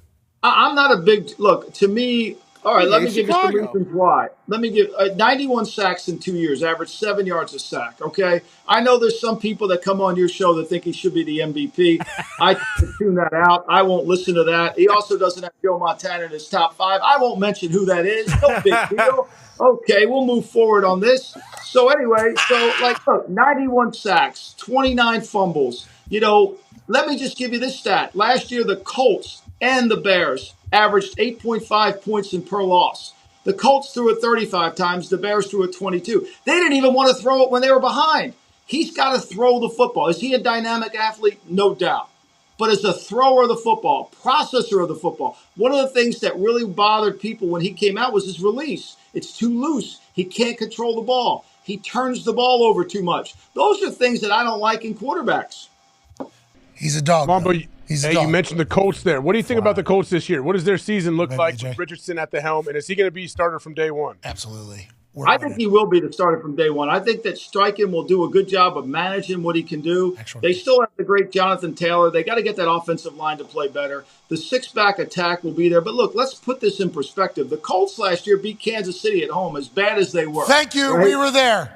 So they won. They're not as the team got away from them. There's no question. They did not have a good training camp. They weren't tough. The offensive line really was disappointing. Mm-hmm. I think all those things got a chance to be corrected. We'll see if the kid can develop as a thrower. Look, when I first watched Anthony Richardson, I said that guy's going to win the Heisman. Now, after I watched more of him, there was too much inconsistencies. But they're going to have to work on it. But he is elite in terms of his athletic skills. There's no denying that. Well, listen, did you see who he was playing with down there? And who was coaching him? And how they... Whoa. I'm just saying. That was he goes back to college. He could potentially just take over next year. Yeah. With how athletic he is. I thought he should have, Pat. I thought that would have been the smarter play, but hell, he went 3. That's how dumb I am. 4, but he is going to be a guy. All right. Oh, yeah. All signs out of camp. Could you imagine if there was anything other than what was said, actually said? Everything coming out is, hey, he's much further along than we thought. The way he throws it, much better than anybody could have imagined. He is the leader that we've been looking for. He works hard. He's there earlier. If anything else was to come out of the building, obviously we're talking fire alarms, but everybody's speaking positively. And with the way Steichen can run that offense, we can grow with him, can't we? Especially with Jonathan Taylor. If that offensive line plays good, Jonathan Taylor could be good again too, right? Right. And I think if you go back to Austin Eckler's best season in Los Angeles with the Chargers, Steichen was the play caller. He averaged over 10 yards a catch in that offense. So Steichen understands how to get the ball to the best players is my point here. And I think that he'll be able to do that. And they've got to have to take the pressure off. He's going to make mistakes. Everybody does, right? But his athletic skills, remember when Lamar Jackson took over his rookie year, he comes in and plays. They were 4-5, I think. And then the next thing you know, they go 6-1 and make the playoffs. Like, that's not a stretch for a young player to come in, especially a uniquely athletic young player who's fast. Player you just brought up right there, Austin Eckler, he just did a new $2 million incentive-based bonus program, I believe, to his contract. How do you feel about them getting something done that, assuming will make Austin Eckler happy and have him remotivated to be a touchdown-scoring machine for the Chargers? I think he's one of the most underrated players in the league. I mean, the guy, last year he only averaged under 7 yards per catch. That's way too low for him. He needs to be able to average, like he did with Steichen, 10 yards, 9.6. Kamara. That's when you really have a weapon in your backfield. And he's so effective in the red zone. He creates so many problems for you. How do you match up?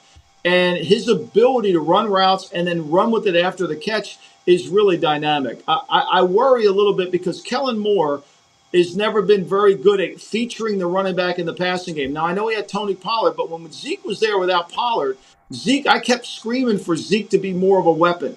Use his skills in the passing game. I think this is where Eckler's a difference maker, and he's going to be the guy that the Chargers need to rely on. He and Mike Williams are the playmakers in that offense. Yeah, I guess Tony Pollard, right? With Kellen Moore, who's over there. I think Tony Pollard was a weapon. Hopefully Austin Eckler will be utilized in the same fashion. All I know is if Austin Eckler's playing in the game, anytime touchdown scorer is a good bet. He's going to get into the paint, and if you don't want that on your field, I don't know what you're looking for. Connor has the last question for you here, Lombo. Yeah, Lombo, obviously Rodgers coming to the Jets makes the AFC East, kind of a two-horse battle. At least people are talking about it that way. But then we see photos of Tua, and we're hearing that he is a black belt in jiu-jitsu, and it looks as though he's eating 5,000 calories a day to gain weight. Do you think the Dolphins are much better than what people are giving them respect for? And do you think it is going to be a two-horse race with the Bills and the Jets, or do you think the Dolphins have a real chance of winning the AFC East?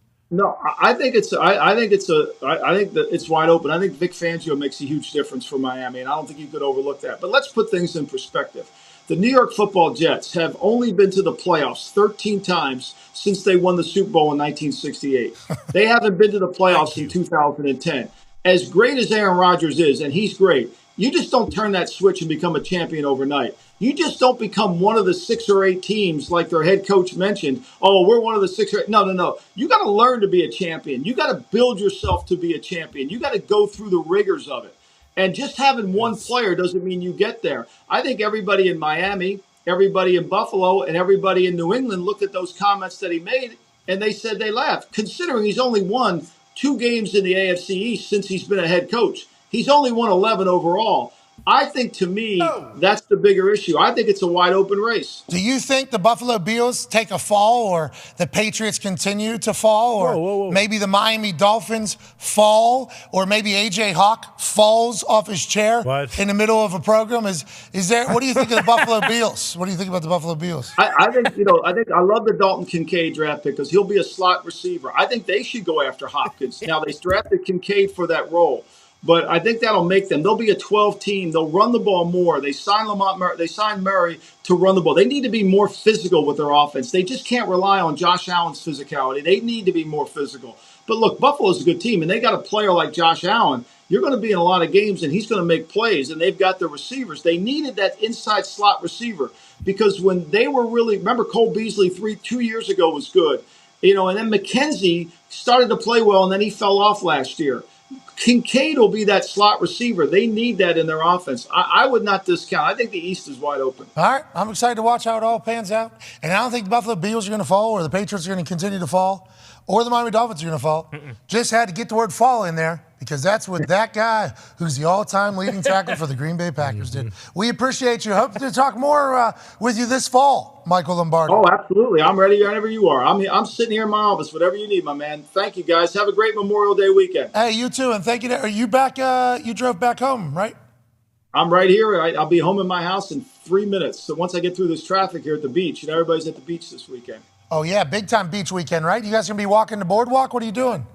Absolutely. Walk the boardwalk. You can't beat it. This is the summertime. Get ice cream. It's all good. So you, every day, you're waking up, you're walking that boardwalk, you're kind of doing, you are a full Jersey Shore person.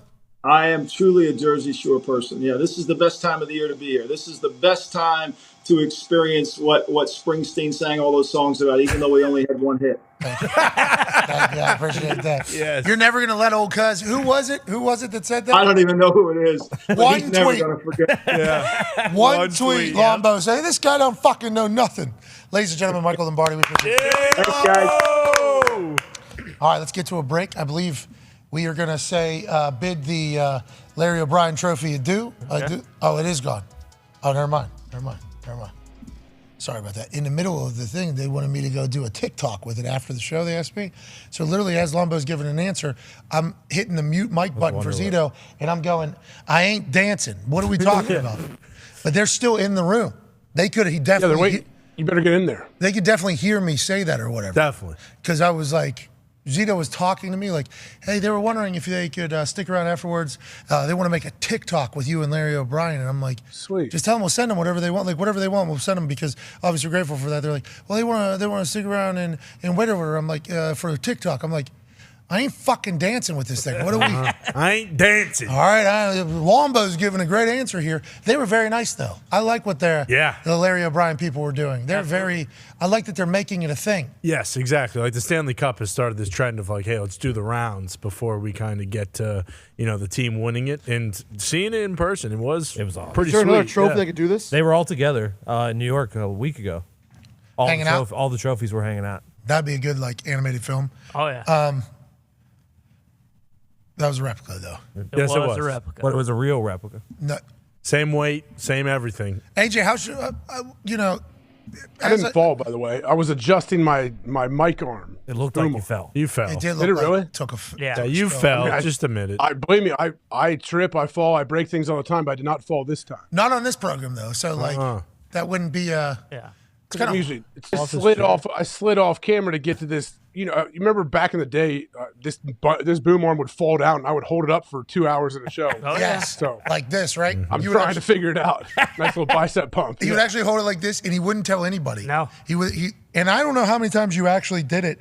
I think you started shaking one time. That was when we were like, "What the fuck is going on with the camera?" Well, I've been holding it up This thing for fell an hour and a half ago. Can't tap out. That is a good point. Breaking news. Our source says are telling that could have been the piss jug that's underneath his desk. Oh. Yours. That makes sense. I just fell off the chair trying to find something to pee in. No, I think it, you did fall off the chair. Fell, hit you, because it's all week's worth of. Yep. And That'd be awful. And then knocked just you piss out. Could everywhere. have maybe sliced the tip of his penis on the edge of the piss jug. Yeah. Don't you? It's always tough. You got to aim. Give us a phone Fight call. through adversity. And we'll end this beautiful show with some 5-hour energy phone line.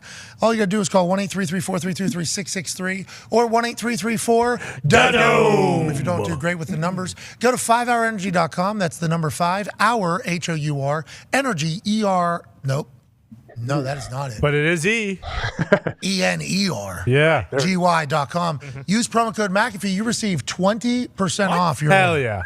You can That's get, too much. I Too agree. much. That's bad business. We got to take advantage of them for doing this. Right. You can get the box that you see at the gas station at the house. So literally put it in the bathroom next to your sink. So whenever you're going out in the morning, boom, just right there. And then you go ahead and take it 11 a.m., maybe noonish. Right. And that'll get you Boom. right to the end of your day, right to where? The weekend. Hell yeah. What? Let's go to the 5 Hour Energy phone line here in a bit. Joining us now is a man who's the host of the weekly wrap-up with the Rap Sheet and Friends. Us being the friends, he being Rap Sheet. Also the show The Insiders, which airs on all podcast streaming platforms. Hell yeah. He's a senior NFL insider for the NFL, the NFL's website, the NFL's network, and the NFL streaming service, NFL Plus. Might be the last time you ever see him. Ladies and gentlemen, Ian Rappaport. Yay!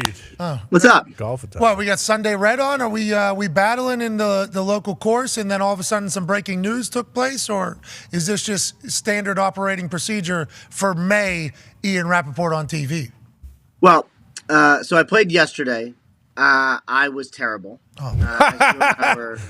It was really. I had my first eagle ever, which was wild, and I shot a 92 with an eagle. So think about how bad the rest of the Probably round 96. Sounds like block. Yeah, sounds Rap like Sheet blog. You shot a 74. Took a little short game lesson today to kind of get my bearings. I feel a lot more optimistic now than I was yesterday. What do we got? Weight on the front foot, ball slightly forward. Let's go ahead and only use 2 fingers. We're on the back handle grip there. No, it was more like feet together, left foot kind of out a little bit, kind of open to make sure you turn, hands pressed, kind of go through the ball. You should kind of sweep. I was blading chips. It was awful. No, I think it's standard. A lot of people blade the chips. You suck. Well, not good golfers. Well, yeah, of course. But that's why I'm really flustered that this is happening to you. Because don't you walk 18 like every day of your life with the push cart. and you're still doing like the bunny hill of chip shot lessons. That sounds like that's embarrassing. What's the deal? This is what I was going through in my head yesterday, trying to understand why I still play. And I found the answer today because I'm back to being awesome after that short game lesson. So life is good. Hey, you found it. That boy, right? You found it. Yep. And you only need it for one weekend. It doesn't matter what you do the next weekend. As long as you have one great moment on the golf course and it's televised, that will live forever. Nothing can take that away, right? Yeah, unless you're saying that, you're better than Rory if you could drive it 40 more yards.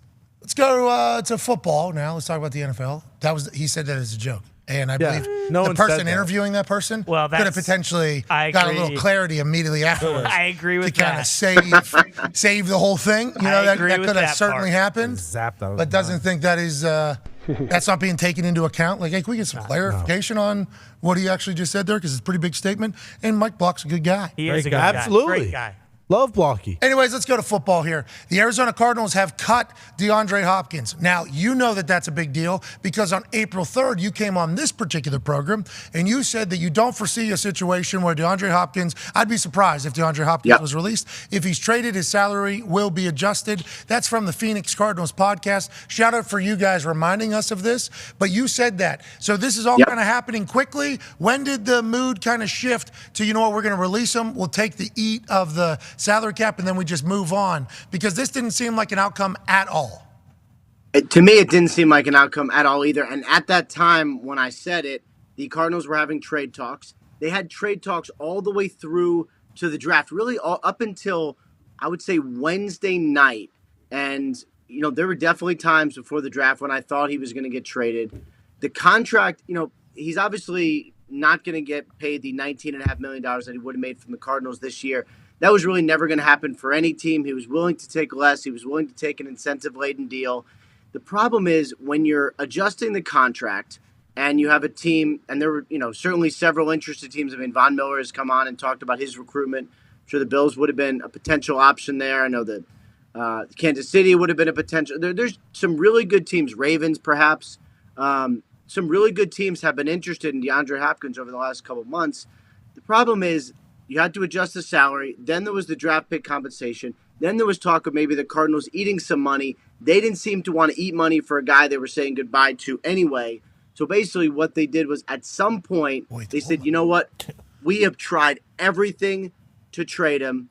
We cannot trade him. We are not going to pay $19.5 million this year in what could be a rebuilding-ish year for the Cardinals. So today, they just released him. Go ahead, AJ. Ian, but they were okay eating almost $22 million in dead cap money though. Couldn't they just kept him on the squad and try to use him a little bit? They could have, but they save a bunch of cash as well.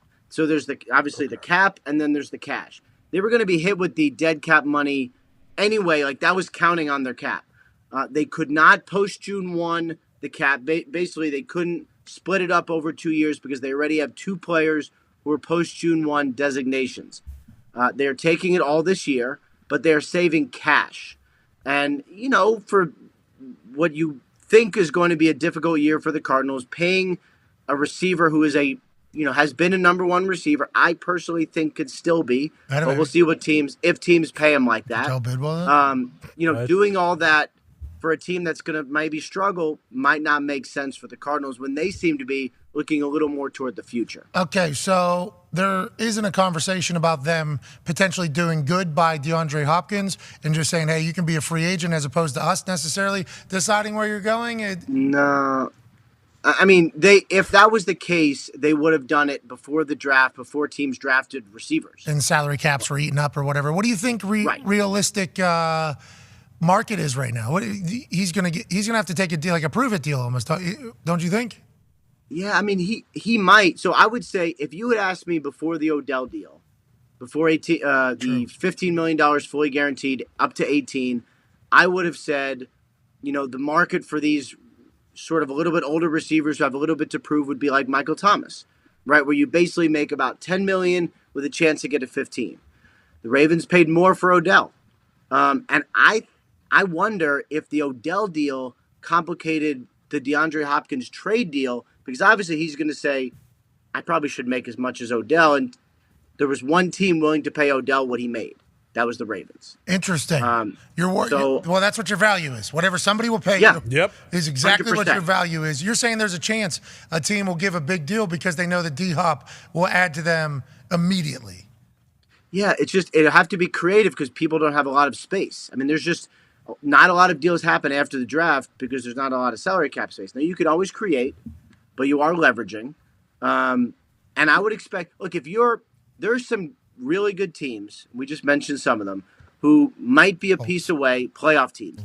That's the kind of team that he's going to sign with. The really good teams that might just need one more. Yeah, the Indianapolis Colts. That's a good point. Welcome to the Colts. Yeah, welcome to Indianapolis. I can't wait to see him. Excited to see where he goes to. And when he goes to a team and he gets paid what he gets paid, I'm excited for everybody else to react in the exact same fashion going, our team could have fucking done that, right? Couldn't we have Couldn't we have done that to DeAndre Hopkins? Speaking of getting creative, Connor has a question for you. Yeah, Rap Sheet, Pro Football Talks, Mike Florio brought up this idea when regarding Joe Burrow's contract that is hopefully happening here soon.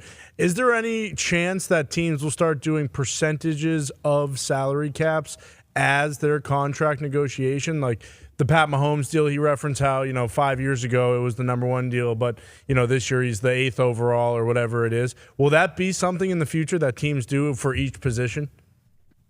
Yeah, this has been a Florio argument for years. I haven't sensed a lot of traction on it. I think the main reason is because, teams essentially pay guys what they have to, which is not like a very good way of saying it, but that's kind of what it is, right? You pay whatever the market is, and everyone wants a good deal. So if you're paying a guy a lot of money, it's usually because you have to get the guy. It would have to be a quarterback who would essentially say, I am not signing anything at all ever unless it is this structure. And to find someone who has that kind of leverage is really extremely difficult. You'd have to be a free agent, and there's, we rarely see really, really good free agent quarterbacks. Or you'd have to be a franchise guy who says, I don't care how long this takes. I'm only doing it this way.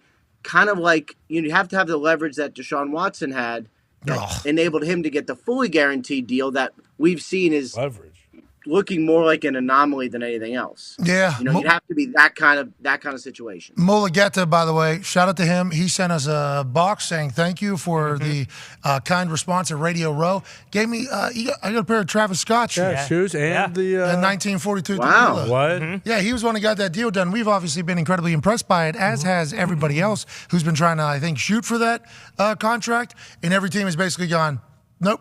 We're just not going to do that at all. That's not going to happen. Lamar gets paid. Excited to see what Joe's is. And I like to hear that Florio's been battling with that because it seems like a good answer. I might be, out of pocket, but that feels smart so you don't have to really battle about the X's and O's. Speaking of battle, go ahead, Ty. Yeah, Repsy, what the hell's going on with the Commanders? The sale isn't done yet. It's supposedly, going to happen. They think it's going to happen. And also their trademark was just denied, so they are going to have to change their name. I mean, I thought we were past everything with Dan Snyder potentially being out there, but it kind of seems like it's still a shitstorm over there. Yeah, the trademark thing, I saw that. It sounds like from Darren Heitner, who I think is involved in the dude who squatted on the trademark to kind of make this thing weird. It seems like he'd be willing to accept a donation. This is from Darren Heitner's Twitter. A donation to something to give the trademark back to the Commanders. I think so. It's essentially somebody squatting on the trademark. I would be very, very, very surprised if they change their name. And I believe the sale is going through. What they're kind of battling now is the finance committee would like a little more cash. That's where it seems. It's a big deal. A lot of people, we've talked about that. They'd like a little more cash. Roger Goodell has basically said, right? They don't want. Essentially, they don't want this to be dead filled. They want it to be cash. Roger Goodell has basically said this deal is going to happen, so figure this out. So I think that they will figure it out in probably very timely fashion. Say we just need a little money in our palms. Exactly. That's all we need. Some greasy poles. That's it. A little bit more grease into the poles. Grease them. Hey, I respect that now the negotiation between Dan Snyder and Josh happened, I assume, and that whole crew to get to a deal to a point where the number's made. And then now everybody else is getting involved like, yeah, but also Okay. Come on. We're going to need some fungible cash. You know, we need to see it. We're not talking about later. And you'll pay us back. And our ticket sales that we've, in a league that we've already created with teams that we've already created are going to be able to get the money back to us. We need some of your actual pocketed money right now. We need more of that before you get into our money. We need a little bit more. They'll figure it out before the season. Yeah. And then, boom, it'll be big-time news as kickoff is around the corner. And the NFL has got the big bad wolf that is Dan Snyder out of there at the same exact time. Good for them figuring out life pretty much. Tone Diggs has a question for you, right? Yeah, Ian, apparently Big Mike, he's calling plays now, and he's calling plays, and he's just saying, Jeet Dahn, 310, Dahn out, right. And Dak has no idea what he's saying because of his Pittsburghese accent. Do you think Cowboys will bring in an interpreter and Big Mike will call plays and then someone will interpret for Dak? Billy Gardell is not. Yeah. No, that'd be the same thing. Yes, I do think that will happen yet. No, you know what he really needs to do? And this is like, I know you're sort of joking, but I'm being serious. He should watch the show. He should watch the show. And you guys are very, very Pittsburgh. Yeah, we are. You should show him what people talk like, and then he would kind of get acclimated. It'd be you know what he should do? This is actually even a better idea. Should come he home to fly to Indy for a week, total immersion. Yep. Yeah. Total immersion. We agree and then he with would like the come darkness. Come out talking like he's from Pittsburgh. Yeah, they say the best way to learn the language is just go to the country. That's right. Bingo. Drop him in. Yeah. We would love to be that, or if he just wants to go down to the strip in Pittsburgh, just walk around for 2-3 days. They got great hotels down there. They got Great a great scene. sandwiches. Just Good sandwiches. bars. What? There's, name it. There's everything down there. It is a great Or setup. stick him in the steel mill for a week. Yeah, Yeah, those are still a back thing. to his roots. Absolutely. Have him in the Heinz factory. Not the one that turned into an apartment complex. No, not that the one was a that good turned one. into a mall. We're actually getting a new one. Hell yeah. Of course we are. Anyways, I do like the fact that Big Mike McCarthy might be a super yinzer because he's been away from Pittsburgh for a long time. Yeah. Still holds on to the accent when I assume a lot of people have told him, not to. Get rid of it. Or he's talked to a lot of people that don't have it, still holds on to it. And also, if he is, that means he's talking shit in there too a little bit. Oh, Dak, great throw on that. All right. Jag off. Hey, we won't run the plays that need that to happen. Okay. Let's get a dice right down there, 9. And Dak's like, what? What? This guy just shit talk me in the middle of this thing? All right, Dak. All right. Good call, Dak. Good play. All right. It's actually not bad. Who? Big Mike. Yeah, I love it. I mean, I've met 1,000 Big Mikes in my life. They just haven't been as good of a football coach. I hope they do well. They will. I hope they do well. Just like I hope you do well, pal. We appreciate the hell out of you joining us. What do you got? Any other news break? Because remember, we talked to you last week. You said no news is going to break ever. And then you said, I'm going to go golf. And then all of a sudden, bang, DeAndre Hopkins. Actually, Foxy has a question for you. Yeah, Ian, is there another player in Detroit that's going to get suspended for gambling, or what the hell's going on in Detroit? And why isn't this happening anywhere else? These degenerates. I did see that report. I know that there is another discussion of and this is something I think we talked about when the initial, however many, 5 players I think came out from the Lions and then the Commanders, that there was there might be a little more coming on this. I believe that is the case. I don't know specifically that it's a Lions player or that it's just a Lions player, but I wouldn't be surprised if something else came up when another investigation wraps up. And this is the kind of thing where I wish I could say, all right, well, that's it, guys. Everyone has learned, but it's not like that. Unfortunately, there's going to have to be some trial and error, and understanding the rules, knowing what you can do, the fact that you can gamble on any sports from the facility for team events. These are important things that I think players are learning some of that now. Well, hopefully everybody will learn and move on. Yep. And remember that the integrity of the game is of the utmost importance. All the money that everybody has everywhere around it is gone if people actually believe that the game can be cooked and booked every single weekend. It is up and to the right. And if people start thinking it is rigged and it is scripted and there are people in it for it'll start doing this and nobody wants it. So fucking cut it out. With that being said, What was it? The entire University of Iowa's athletic department basically was gambling. Yeah, a bunch of like players from different teams. How are you going to get all those sports. college kids? 150 kids on a team, 18 years of age to have to do stuff? Like, that's going to be tough to kind of get under control. And then you think about this soccer player that came through this morning. Yeah. This dude bet on his own team to lose 7 times. And he obviously got suspended, but he was like, man, these motherfuckers stink around here. No chance. Let's go ahead and bet. Let's go ahead and profit off it. I mean, it's going to be tough whenever we're all hanging our head, but at least I'll be able to get a little ka-ching. Yeah. It's like when you bet against your favorite team. It's like, yeah, if the team wins, I'll be so happy I lose the bet. But if we lose, at least I win a little bit of money. This guy's actually on a team thinking the same exact thing, and that's a problem. We need to get under control, Rap. We need to get under control. Alabama baseball coach. I imagine, and I don't, I mean, Betting against the Alabama baseball coach one was wild. What happened? When was this? It actually might have been right after you had your baby, but the Alabama baseball head coach, I think he bet against Bama, and they lost like, I don't know. No, so what it was he was in contact, allegedly.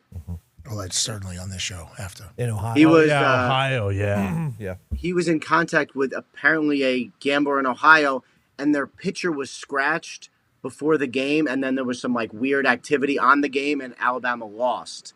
And like, it seems the insinuation is that he passed on that knowledge. Then he got fired, as he should have, and Alabama has been on an absolute tear since then, which I don't know what that means. But Hell yeah. Oh, I forgot We had a fucking asshole coach literally trying to get us to lose so he could profit in Ohio.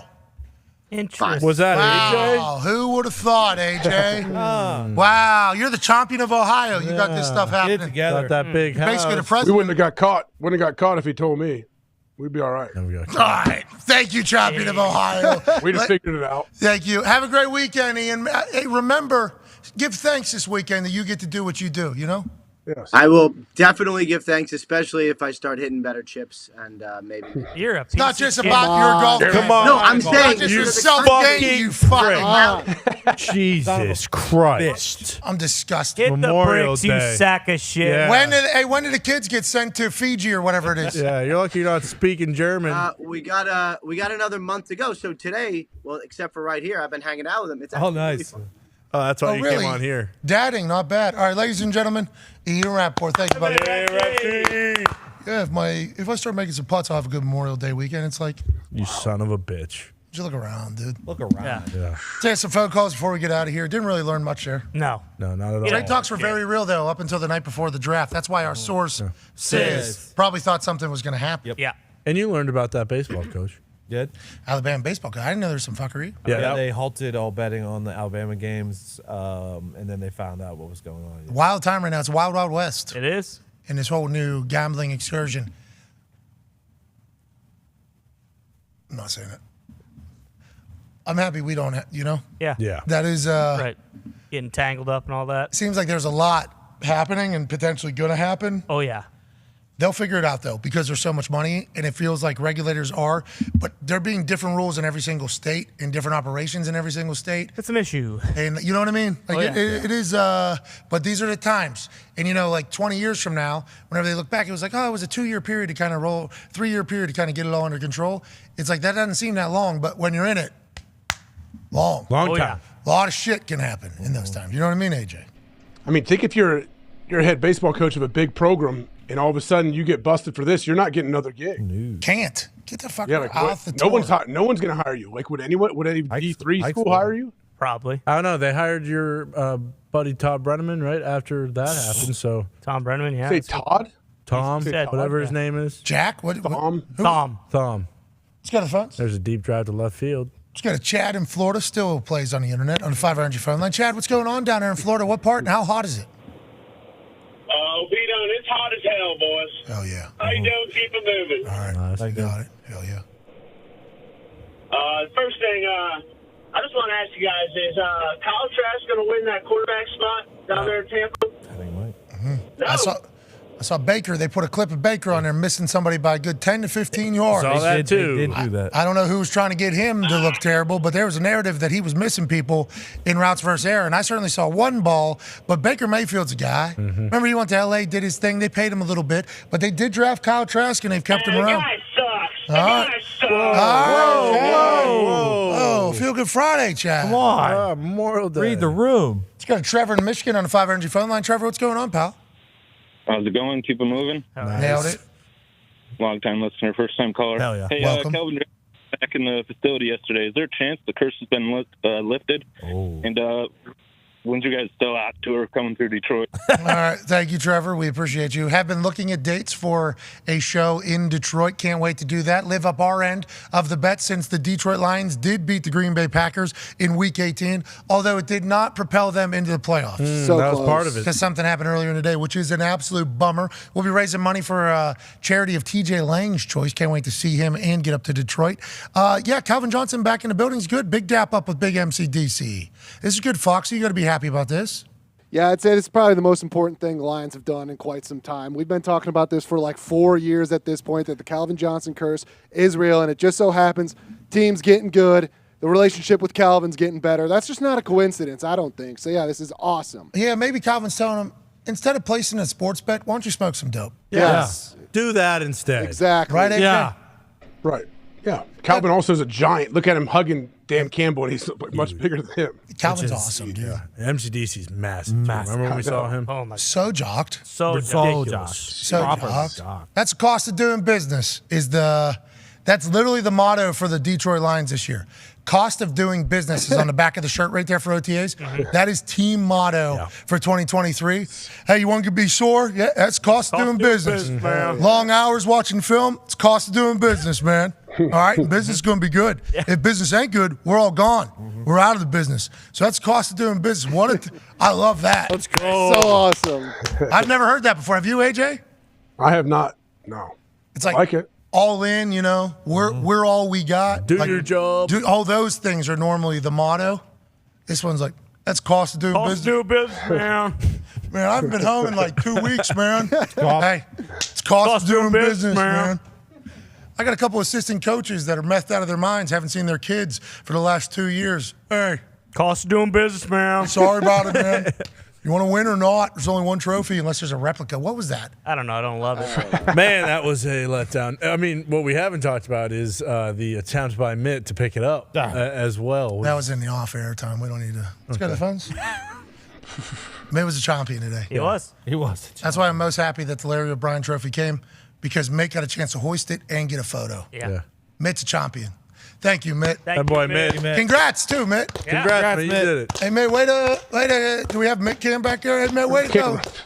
Hey, yo, man. Yeah. Oh, yeah. Fuck it, coach. Dude, you're a champion, dude. Not LeBron isn't this year. Yeah, big screen. But you are, dude. Oh, hell yeah. Mitt, you should see you, dude. You should see you're on the backboard, Check Mitt. it out. Fucking look at me, dude. Hey, Mitt, dude, got a bottle of Jack Daniels right, dude. Empty, too. Baby. Baby Mitt.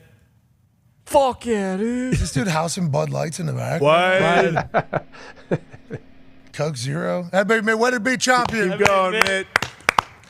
All right, let's get the hell out of here. Have an incredible weekend. We'll see you on Tuesday. I do believe that you should this weekend potentially look in the mirror and say, you know what? Fucking lucky to be here. Yeah. Not everybody has the perfect situation and circumstance. I understand that. People have been through a lot. A lot of people have been through a lot. But for us to get to this point, to live in the time that we do, and not everybody's living a dream, but hopefully everybody will be able to at some point. A lot of things had to happen in the past to get here for our particular country. And Memorial Day is a great time to kind of look back and go like, hey, a lot of badass motherfuckers did some shit so that we could potentially be here and do what we do. So just say thanks, you know, and enjoy the hell out of yourself. Yeah. I think that would be the best way to kind of pay tribute to everything that happened, is have a good time, say thanks, and why not, you know, be nice to somebody else as well. Be a friend, tell a friend something nice. From all of us to all of you, we are so incredibly thankful we get to do this. Cheers, and have a great 3-day weekend. Goodbye.